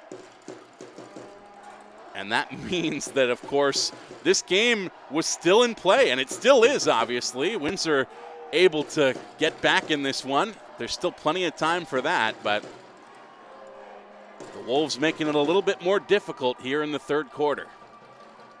As this Dukes offensive drive begins with a tackle behind the line of scrimmage. It's Alec Giragosian brought down before he could go anywhere with it. We'll get a second look here. Giragosian took that snap in the knee. He had to hustle to get that ball into his hands, and it, of course, put him behind the 8 ball right from the get-go. Exactly, and as we said earlier, Jim Schumann is just, not happy right now with the execution, and usually that is a forte of the Windsor Dukes, is to, to execute football plays properly, and right now they're just, in a little bit of a hole. They got to get something going on this drive. We were complimenting the defensive play of Colby Lalonde at center on the other side of the ball earlier in the game, but he has had a couple miscues as far as snaps so far in this one. But a nice throw there from Alec Giragosian, the deepest we've seen him put the ball so far today. Unfortunately, that one just went right through the hands of his intended receiver in Adam Murray. Yeah, great throw by Alex, actually, and that was definitely a ball that could have been caught. But again, we talk about the Bateman receivers being such great athletes. Well, those guys are also defensive backs, right? And those defensive backs for Robert Bateman, all season, they've been going against their own players and their own defensive or their own offensive players, offensive receivers that are, outstanding players. So, the DBs have had lots of practice, not only in games, but in practice as well. Little pitch play there, but not sure what the plan was. It obviously wasn't that.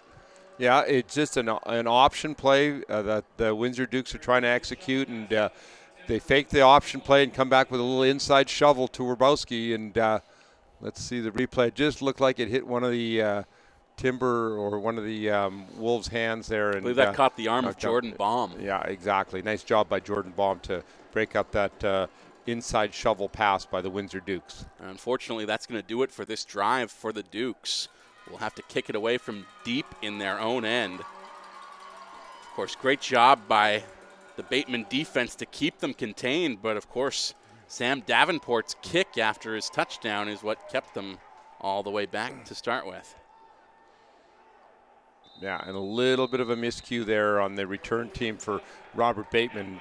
Number 15, Ty Martins, would like to have had that one back. He would like to have been able to catch that ball in the air and try to pick up yardage. And Windsor got a little bit of a bounce there, gained kind of an advantage of about 10 yards on that particular play. Martins would have liked to have caught that ball and tried to set up a successful return. Of course, he's going to have his opportunity to add some yardage here as one of the favored receivers of Logan McDonald so far in this one, and it's McDonald's offense back on the field here, beginning this drive from his own 30. As we've got teams for the next game starting to filter into the arena now.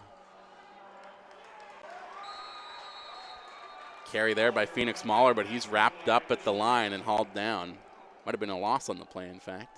Yeah, Mahler more of an inside run threat. Windsor Dukes again with that solid, you can see their defensive line. Excellent technique by those defensive linemen of the Windsor Dukes. Darius Lyon, number 67, doing an excellent job of fighting off those blocks and making Mahler, kind of bounce the ball to the outside and right into the hands of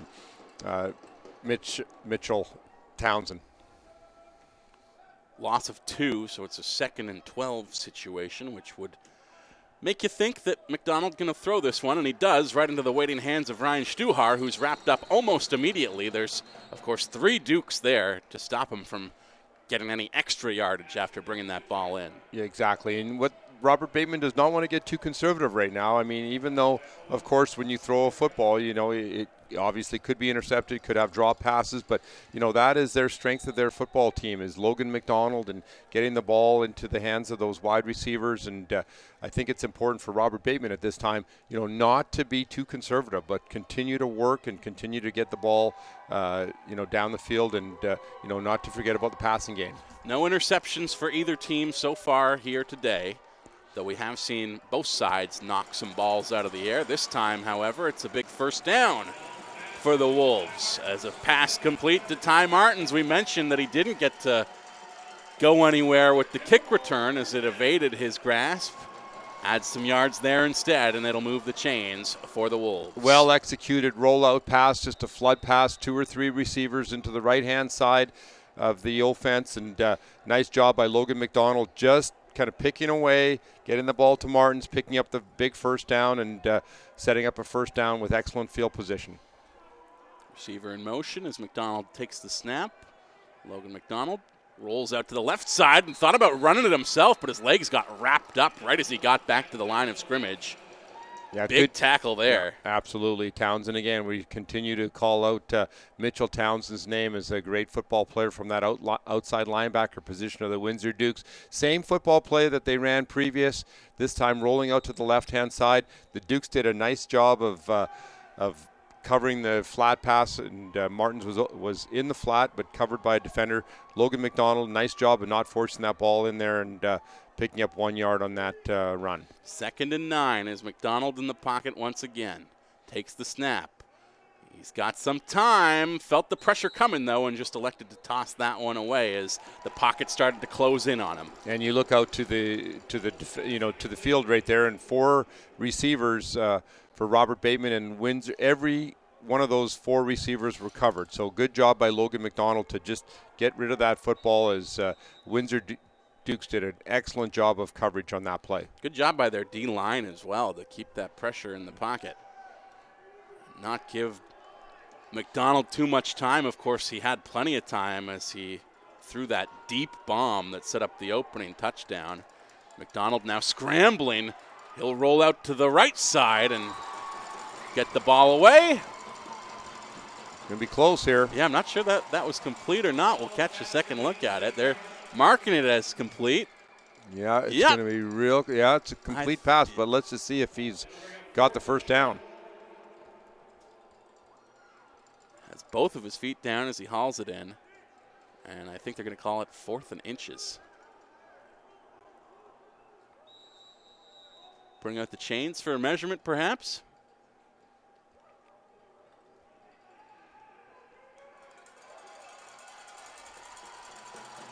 Yeah, this is going to be a very, very important measurement in this football game. We'll see if, if Robert Bateman is able to put up another touchdown and, get down the field and score and go up by 3 scores. It's going to be very, very difficult for this Windsor Dukes run-oriented offense to get down the field and get 3 scores. And I thought that might have been one of these teams calling a timeout, but that is the end of the third quarter, Jay, as this game just continues to fly by. A real fast-moving game today.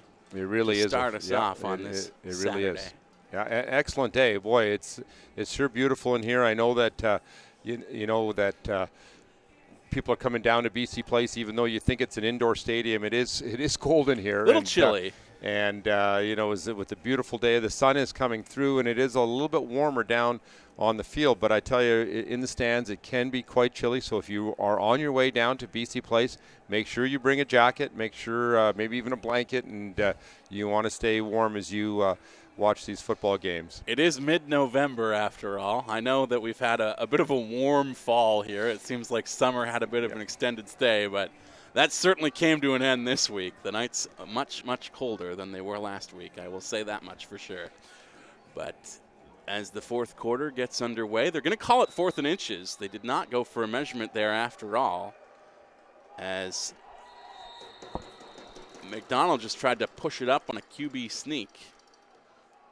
Should be successful. He didn't have much ground to cover. But they're waiting to see. It's going to be an interesting spot here, isn't it? That's a first down.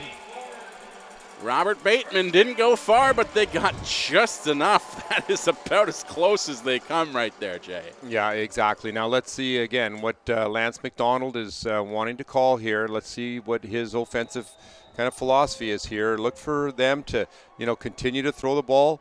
Windsor's changing up the coverage a bit. Look for Logan McDonald to go deep.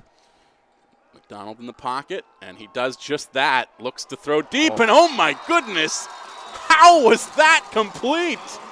That looked like it bounced off of the defender's helmet right into the hands of Ryan Stuhar. I don't know that we'll see a better reception all day. Incredible. Wow, it really was. Stuhar showing tremendous concentration on that fade pattern into the boundary here. And let's see if they're going to call some pass interference. I'm not sure if they're going to call offense or defense here, but there was a flag on the play. Yeah, it looks like it's pass interference, definitely. We'll just see if it looks like it's probably going to be defensive pass interference. Oh, no, they called the push off. They called the push off on Schuler. So nice job by the referee to be right in excellent position there, and good job to throw that flag and offensive pass interference. Going to bring that play back. And, of course, hasn't that been the way all morning long? Every time we've seen a spectacular offensive move like that, there's been a big flag to negate it, and this perhaps the biggest flag of the day. My goodness, they have come back 15 yards and have 25 to cover if they want to continue this drive. Yeah, big break for the Windsor Dukes. Let's see if their defense can shut down this very powerful Robert Bateman Wolves offense. Of course, Logan McDonald has had great success throwing deep. We know he can cover 25 yards with just one throw if he has to. This time he goes into the flat, and it's Sam Davenport with the pickup. Gets them back inside the chains, but still a good 7 yards to go before first down yet. They have to be happy with the ground they covered regardless. Exactly. Excellent execution. Lance McDonald, very experienced offensive coordinator. Didn't want to go for the whole shot. Didn't want to, really pressure downfield. Cleared out his receivers to the left-hand side. Had Sam Davenport come across the field from right to left. Nice job of catching that ball and turning it upfield for a substantial gain. I think everybody was thinking deep because Davenport was wide open in the middle. And this time McDonald throws once again. Stuhar tried to pick it up. Did he get it, or did it hit the ground first? I believe they're calling it a complete pass. Yeah, all the other refs are looking at each other. We've got the replay here. That is so close. It really is. And here's the slow motion. Great job by the camera angle. Looks like it certainly, I don't know. It depends on what league you're looking at. Yeah. The NFL might have called that a catch. The CFL, I don't know. Canadian College, maybe it's something else. Anyways, hey, big pickup for Robert Bateman. And Stuhar, of course, had that reception nullified by the flag earlier. Got to feel vindicated after that one, as it's Mahler who will try to run it up the middle. He's wrapped up as he hits the line and can't go any further than that. Yeah, exactly. That that heart of that Windsor Dukes defense in there. Number 56, Samson White Bear George did an excellent job. Jeremy Sinclair playing tough in there. Colby Lalonde, those guys. That's a tough defense, and that's a tough defense to run against. Really, the defense, the run defense for the Windsor Dukes has done an excellent job today. Most of the success for the Wolves has come in the air, and that's where they look to go again here. Pass out to the right side, complete to Stuhar, and he has multiple defenders right with him, wrapped up and brought down. Just a quick wide receiver screen out to the right-hand side. Logan McDonald getting a good job getting that ball off, and Schuhar did an excellent job of getting the ball upfield and picking up 5 yards. A very important 5-6 yards on that particular play, bringing up a third and short. And this is a Robert Bateman offense that's looking very comfortable right now. Patting each other on the back in the huddle. Up by 14 in the fourth quarter, as Logan McDonald pass complete once again to Marcus Roche. And excellent execution by the Wolves in that particular play, coming out in a 2-by-2 formation, 2 receivers to the right, 2 receivers to the left, inside receiver running a seam route, kind of freezing that outside linebacker in Mitch Townsend, and getting the ball out to the left-hand side on a curl pattern. Nice job picking up that first down for the Wolves. I was going to say, I believe that was a first down, but the ref was waving something off. Wasn't sure what was happening. Regardless, it is a first down, 1st and 10 from the 19, as the Wolves find themselves in red zone territory once again. They look to run the ball, but can't go very far with that handoff there. Was to Ty Martins. Martins picks up a gain of 3, let's say. Yeah, and we have to start to look at the clock as a bit of a factor right now with just over 8 minutes left in this ball game. And if Robert Bateman can put up a third score here, it's going to be very difficult for the Windsor Dukes to come back from a 3-score deficit. Of course, as Bateman ran the ball there, the clock continues to tick down. Just 8 minutes remaining in this one. It's a 2-touchdown game. Only 2 touchdowns in the entire game. They both belong to Bateman, and Bateman looking to make it 3 as McDonald looks to the end zone, and it's complete. A string of incredible catches on this drive. Perhaps none more important than that one right there for Ryan Stuhar, who came up with play after play after play. He caps it off with his team's 3rd TD of the day. 20-0 is the score on the board. Excellent throw again. Stuhar coming up with it. Just one of the finest catches of the day. One of the finest catches. Hopefully that's going to be on the TSN plays of the day. A great camera angle. It's nice to have the big screen here at BC Place to be able to see that excellent catch. Great effort. Fantastic throw by Logan McDonald. A little bit of a chess match going on right now between this offense and the Windsor Dukes defense, as the Wolves were hitting, hook passes, hitch passes all the way down the field to the wide receivers. Windsor Dukes, Jim Schumann changed up the defense a little bit, brought the corners up, kind of a cloud cover 2 look, and then Lance McDonald countered with the fade route. So a little bit of a chess match going on between these two outstanding coaching staffs, and great job by Logan McDonald getting that ball out there again, getting up, another touchdown. 21-0 for the Robert Bateman Wolves. Davenport with another successful kick attempt, and of course with the black and white jerseys out there on the field, I was actually thinking back in the first half that this actually does look like a chess match with the uniforms on the field. And just a fantastic morning for the Robert Bateman Wolves. Yeah, going to be a big challenge here now. It's certainly going to be a real big challenge here for Alex Rosian and see if he can maintain a drive, and he's going to certainly have to put the football up in the air, and let's see if the grade 9 quarterback for the Dukes can generate a drive. I was actually impressed with the distance he was able to get on his last throw attempt. It was the deepest we'd seen him go all morning, and he's going to have to get a few more of those if they want to find the end zone here this morning. And not a lot of time, of course, 7:40 on the clock, but the Dukes will begin this one from their own 25. Let's see if the Dukes come out. And again, one of their bread and butter plays, one of their main football plays is try to get the wide receiver screen going. I know that Coach Mills and Robert Bateman, have really prepped for that. But with Robert Bateman maybe playing a little bit off, let's see if the Dukes come back with their wide receiver screens. Girgosian with the pass out to the right side, and it's hauled in by Adam Murray.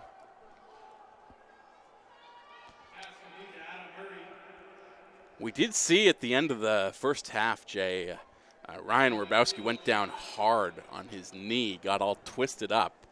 Hasn't quite been as dominant. No, you're right, Justin. Dominant here in the second half. Absolutely. I think that certainly is a factor, is the Windsor Dukes ground game is going to be definitely affected. As they go for a trick play. Oh, my goodness, what a trick it was! Complete down the field to Adam Murray once again.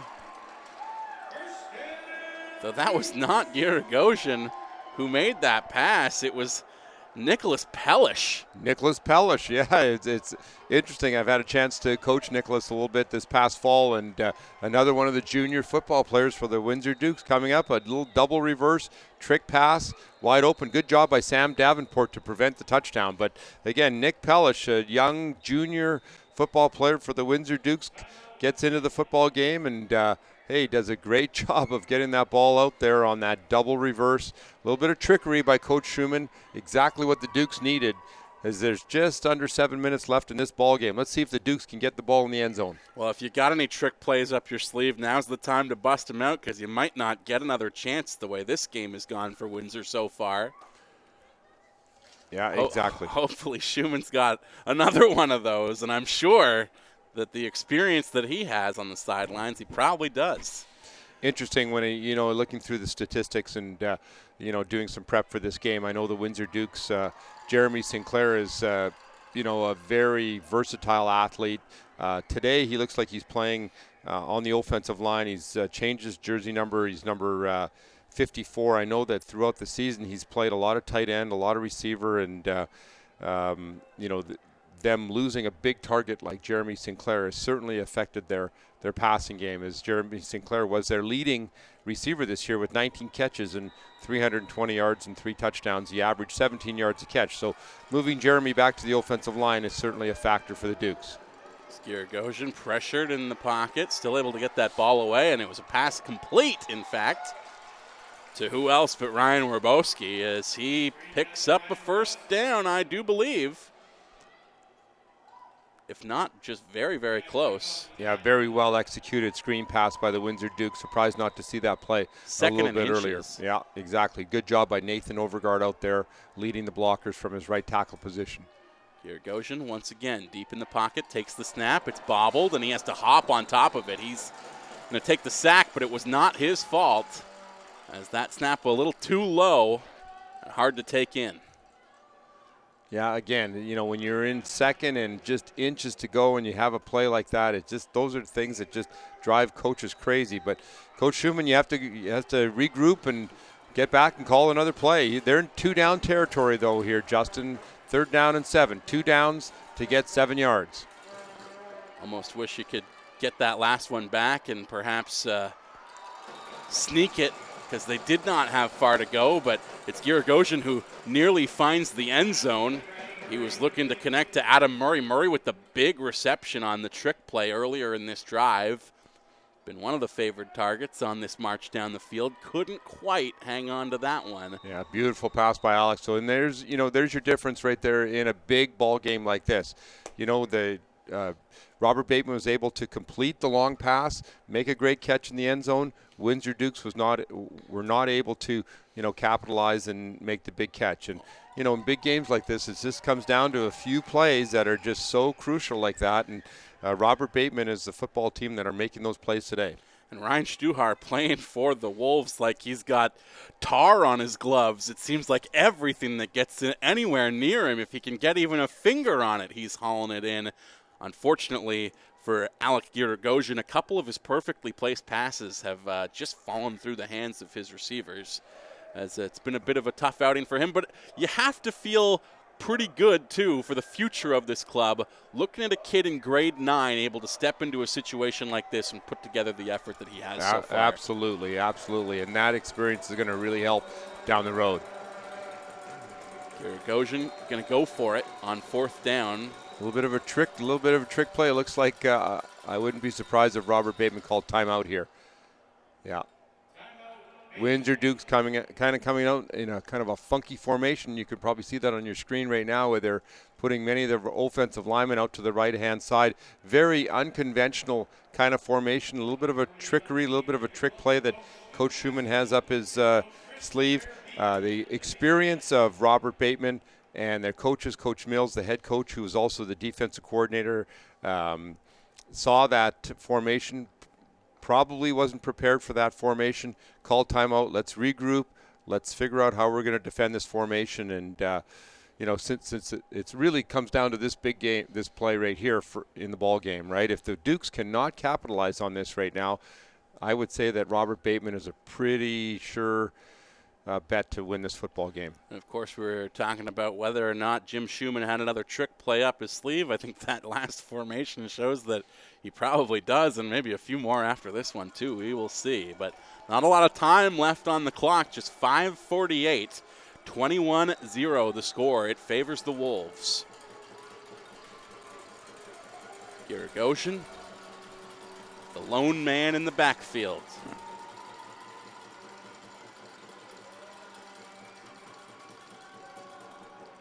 Will just run it himself right up the middle. But he's hauled down by the ankles. Big tackle for Jack Weinkoff for the Wolves. Yes, he has really impressed me from his middle linebacker position today. Weinkoff has shown great discipline, just reading the play and coming up and doing an outstanding job of tackling the quarterback on that play and stopping the Windsor Dukes. One thing that you can see with these football players today that I'm very impressed with is their technique of tackling, right? You can see that, not very many players are kind of leading with their heads these days. And, I know that BC high school football and, all football programs now have done a great job of training their coaches till the players are not leading with their heads. They're training their players so that they, are very conscientious of the head injuries now. And, it's great to see that football players have really changed their technique. I know in my last few years coaching at Handsworth, we definitely, changed our drills. We completely changed how we teach tackling. And I know the BC High School football executive has put on many, many clinics with the high school coaches to make sure that safety is a priority. And parents out there should be, very well assured that safety is definitely something that the coaches are concerned about. Alec Girogosian was a little shaken up after that last drive, was favoring his left leg, but right now it's a run down the field in the hands of Phoenix Mahler. Mahler goes all the way, and it's another touchdown for the Robert Bateman Wolves. That one gonna put this one out of reach, you have to think, with 5:30 to play. Absolutely, 78 yards, an outstanding job by the left-hand side of that Bateman offensive line, opening up that big hole, and just a straight ahead play over the left guard. Excellent job by that offensive line of opening that hole. Bigry from that left guard position does a nice job. The rest of the offensive line, just huge gap, huge seam for Moeller to take that ball to the end zone.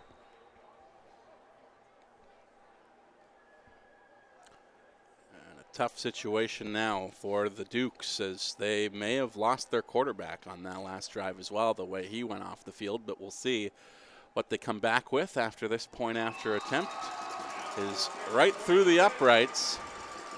28-0, the score on the board. It favors Bateman with 5:30 to go. Yeah, excellent job by, again, Lance McDonald, seeing and knowing that the Windsor Dukes defense is very, very conscious of the pass, and excellent job of just, running the ball right up the middle. Moeller really impressed me with his speed on that particular play. Great burst up the speed. We know that Phoenix Moeller, of course, the defensive MVP and outstanding, young rugby player in British Columbia, but I tell you can really see why he is definitely would be a good rugby player as well, as just sprinted down the left-hand side of the football field, and no Windsor Dukes were able to catch him on that play. You mentioned earlier in the broadcast, Jay, that he is averaging 5 yards per carry this season. That was a lot more than 5 right there. Yeah, that's certainly going to help his average as we progress. So now, Robert Bateman, obviously, they want to, stay healthy here, of course, and it's a good, excellent opportunity maybe for some of their second-team guys to get a chance to get in and play some football and get on the defensive side of the ball, and exciting for some of those younger players to get into this football game and see what they can do. Strong kicking leg of Sam Davenport in play once again as he kicked that one all the way down to the 12, but it's picked up there and run all the way back to the 30 by Ryan Werbowski for the Dukes. Yeah, and as you said, you can see the players in the end zone. Prince George Polars have come all the way down. Braden Reed, outstanding quarterback for the Polars. I'm looking forward to watching him play. I've had a chance to coach him and see him play with various all-star teams and Team BC teams. And Holy Cross, led by Andrew Hunt, the fine quarterback for the Crusaders, who, again, I've had a chance to be able to coach. So, I'm looking forward to a great matchup for this second ball game. Again, noon, about a half an hour from now, folks. If you get a chance to get down, or you're downtown, get a chance to pop in and check out some excellent high school football all the way through. Again, Holy Cross against Prince George, Vancouver College, South Delta, New Westminster, the defending champion against Lord Tweedsmuir, number 1 ranked football team. 5 o'clock game, and 7:30, Terry Fox and Notre Dame. Giragosian back out on the field after taking that bump at the end of the last drive, and it's Werbowski right up the middle. Picked up about 6 on the carry. Yeah, Gregosian, nice job of really showing his toughness and his attitude towards football. He wants to stay in this football game and get that much needed experience. Look for the Windsor Dukes in the future with Alex Gregosian and Jacob Groves, some of the outstanding. Adam Murray, I think, is only in grade 9 as well. So Windsor Dukes definitely have an outstanding future coming up with their program. Giragosian looking skyward, and quite the arc on that one, looking to connect. Can't quite do it.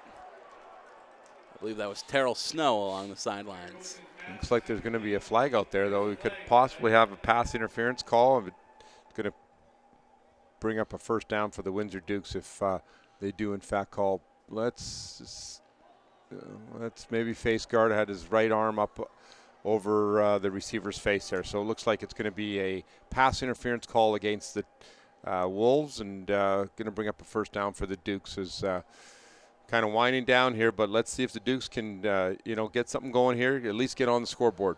Kind of surprising that turnover on downs that, of course, set up that long carry from Phoenix Moeller for the 4th touchdown for Bateman. First turnover of the day for either team. No interceptions for either quarterback. No fumbles, really. We've had some balls pop loose, but they were downed before they sprung out onto the field. Yeah, excellent point, Justin, that, again, these players have done a great job. Not only do the coaches really, coach safety first and, keeping the head out of the tackle and out of the blocking, but also, ball security is very important. And again, that's why these teams are in the playoffs, right? That's why these teams are, battling it out in quarterfinal action today, is because they have been able to protect the football. And Logan McDonald is, does not throw a lot of interceptions, 4 interceptions only for the amount of passes that he's throwing. Really outstanding statistics for Logan McDonald, completing 65% of his passes for close to 1,400 yards and 16 touchdowns and only 4 interceptions. 4 interceptions all season is actually remarkable when I think about the fact that some of the Langley Rams games I've called this year, quarterbacks have had 4 interceptions in, 1 quarter, never mind 1 game. Right, exactly. So spectacular season for Logan McDonald, and of course his dad has to be happy about that. Is that a pretty common thing? That has to be a rarity for the school principal to be on the coaching staff. Oh, definitely. Lance McDonald. Yeah, and Lance, as we said, had an outstanding career and won a championship when he was a high school quarterback and with Abbotsford Panthers, and became an administrator. Still was very involved. I believe that he was involved in the Rick Hansen program. I know he was coaching when they won the championship. So Lance McDonald, it just shows the dedication, and what a joy for him to be able to work with his own son, and knowing Logan and being able to coach Logan at my quarterback camps. Just an outstanding young man, and you can certainly see why Lance McDonald and the parents have really produced a wonderful young man. It's Alec Garagosian still at work, however, and he's complete to Terrell Snow. Pick up, bringing them within 2 yards of the first down. 3rd and 2 here.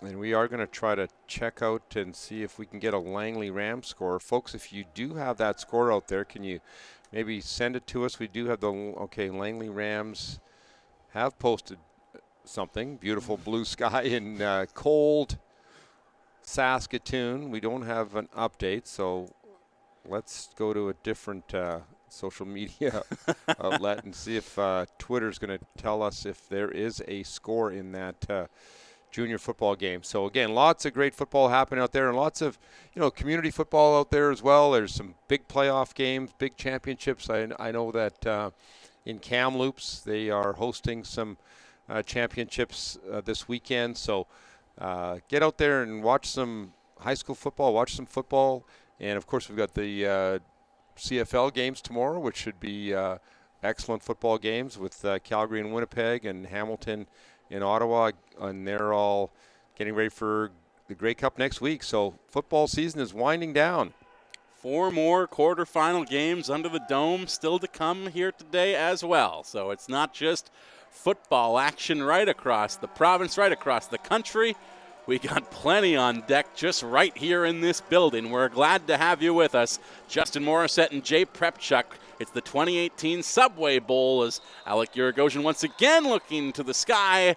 Could not find the pass complete, but that might be because his receiver was a little tied up. Some flags on the play. Yeah, it looks like it's going to be pass interference, bring up a first down again for the Windsor Dukes as they, just try to get on the field here, on the board here. Again, Jacob Groves, grade 9 wide receiver, grade 9 quarterback, throwing the ball to him. We've got a couple of other junior players playing a role on this Windsor Dukes offense as well. And hey, just a quick look from yesterday's score. Congratulations, Mark Townsend and the Mount Doug Rams for a big victory over the St. Thomas More Knights, 43-21 for Mount Doug. Congratulations to the Vernon Panthers, Sean Smith running an excellent program up there in Vernon, 51-14 over Bolinas last night. As the Dukes throw the ball once again, and Jay, I know that it's a different secondary out there now, given that, of course, Bateman has such a big lead. They're probably putting some of their backups in. But when you look at the success that Garagosian is having as a passer right now, you wonder why they didn't do this a little bit more in the first half, perhaps. Yeah, exactly. And, it's easy to go back and reflect, but, the strength of the Windsor Dukes has been their running game. And, when you've got that outstanding offensive line and you just look through down at that offensive line and that the Jeremy Sinclairs, the Mitch Townsend, the Lalondes, the Overguards, the strength of this football team for the Windsor Dukes certainly has been their offensive line. And, I should mention that Ian Sinclair is the offensive line coach. And, of course, Ian Sinclair was, a famous BC Lion, had an outstanding career as an offensive lineman, and he does a great job of coaching technique and making sure that the offensive linemen for the Windsor Dukes have their technique down and their assignments down. And you can certainly tell from the success that they have had this year that, the Windsor Dukes, really have a fine physical, strong offensive line. And that's what, Coach Schumann mentioned that to me, throughout the week, that they've got to start to dominate the line of scrimmage. And they just can't get behind, and that's exactly what's happened today. Goshen scrambling out of the pocket. Looked like he was going to run it himself. Instead, pitches that one to the right sideline. Taken in there by number 21, John Galasio, just shy of the first down. Yeah, or they're going to give it to him, actually. Oh, good. And you know what? Good for Alex is to get that ball out there to the flat. And young quarterbacks out there that are scrambling around in the pocket, still keep your eyes downfield, still be a threat to pass the football. Goshen scrambling out of the pocket, looking for the end zone himself, but he's wrapped up and does a bit of a barrel roll there as he's taken down. Yeah, he's going to be a tired young man after this football game. But again, showing, his real grit and showing his, he has lots of experience at playing quarterback in the GSL League, the community league in North Vancouver, that a lot of these young North Van players have had a chance to play in. So let's see if they can put it in the end zone. He'll just throw the garbage on that one, being pressured, had to roll out. And Jay, I've been in this situation before. This is reminding me of my own experience playing under the lights at BC Place back as a grade 8 player for the Handsworth Royals. We got absolutely smoked by St. Thomas More in the final that year back in 2000. And it was just a point of pride to try and get on the board before the end of the game. You might not win the game, but you want to go away knowing that you played your best, and part of that is just being able to get even one score, even if you're not going to walk away with the victory here today. And did the Handsworth Royals get in the end zone that day? We did. It took us late until the fourth, but we did find the end zone. And was it Justin Morissette that scored that touchdown? It was not. No, I was a lineman, but I did my best to open some space. I thought maybe recovering a fumble. There you go. Oh, exactly. No. Okay, that's good trivia for you. Who would have scored your touchdown in that particular game? That's a good question. That evades me at the What moment. year would that have been? 2000. The grade 8s. Bantam. There's another trick play here for the Dukes. Oh, big tackle. And the flags come out immediately after that one. Windsor Dukes coming back with the double reverse pass, and great to see another junior football player in Nicholas Pellish. 2 for 2 for Nicholas Pellish. So got another young quarterback for the Dukes that is throwing the ball from a little bit of an unconventional position as a wide receiver, taking the handoff on the double reverse pass and getting that ball downfield. Nice job by Nicholas to go 2 for 2. So he'll remember that as he progresses through his career. And interesting, though, how many years ago that you remember, playing in BC Place. So that's why it's so, it really is great to be able to play in BC Place. I remember coaching for Vancouver College in the very first ever senior football championship here. Myself and Coach Del Monte were with the Vancouver College Fighting Irish, and remember that game well. We lost that game. So close. First interception of the day, and it comes as it looked as though the Dukes were finally going to find the end zone. Instead, Ty Martins comes up with the big INT. He'll deny that one. That pass intended for Nicholas Pellish. He's had 2 fine throws and was almost the receiver to get his team on the board. Yeah, and that's not surprising for Ty Martins, an outstanding football player for Robert Bateman. 3 interceptions this season. So, again, just reading the eyes of the quarterback, did a good job.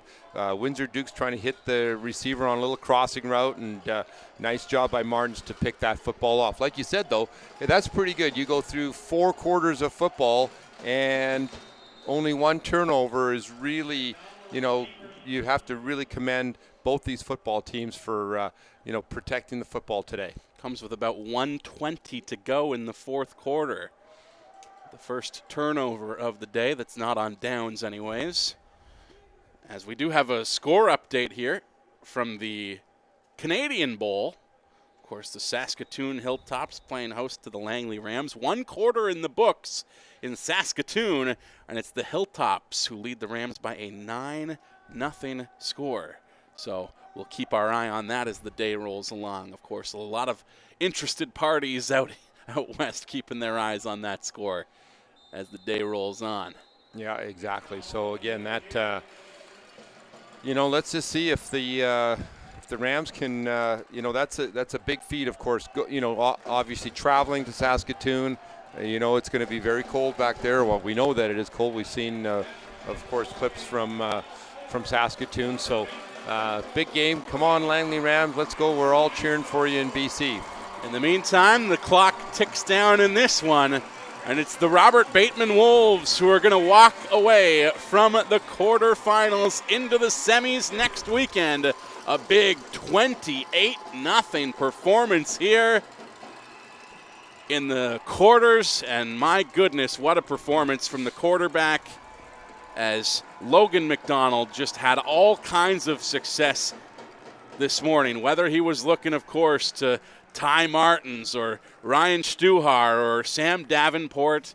He seemed to find the man he was looking for almost every single time. A tremendous performance, not just from the QB, but his receivers as well. And this is a team that has plenty to build off as they head into the semis. Absolutely, yeah. Great football game, and Robert Bateman showing why they really have a great football team. Well coached. They got the ball to their weapons, and they did an excellent job of game planning and playing tough defense against the Windsor Dukes. For the Windsor Dukes, however, an unfortunate close to the season, but as we mentioned many times over the course of the broadcast, Jay, a pretty young team in some key positions, and of course they have a lot to build off of. This experience means a lot, I'm sure, especially to guys like their grade 9 players. We talked quite a bit about, of course, Alec Uragosian, who played quarterback for the entire game. Jacob Groves made some key plays in the second half as well, as it looked like the big Werbowski got tangled up, knocked up at the end of the second quarter. They had to lean on some other guys instead in the second half, and Jacob Groves, one of them. Those two guys, it's rare to see grade 9 players play at this level at all, never mind get this kind of experience. Going to be huge for this team going forward. Yeah, absolutely. And again, you have to commend the Windsor Dukes for an outstanding season. Losing their quarterback a couple of weeks ago obviously hurt their football program, but the Windsor Dukes will be back next year, and Robert Bateman on to the semifinal action. Vernon is also on to the semifinal action, waiting for a score from Barsby, of course, is playing GW Graham in AA action. So semifinal weekend next weekend, and then, of course, all leading to the Subway Bowl on December 1st. And a gritty effort as well from the Windsor Dukes right to the bitter end. They tried so hard to find the end zone in this one. Came just shy in the final moments. But a tremendous game, the first of 5 here under the dome. It's the Subway Bowl, the 2018 BC High School Provincial Championships. Stay with us, folks. We got lots more action where this came from. Literally right here at BC Place. I'm Justin Morissette. He's been Jay Prepchuk. We hope to talk to you again soon. Thanks for listening.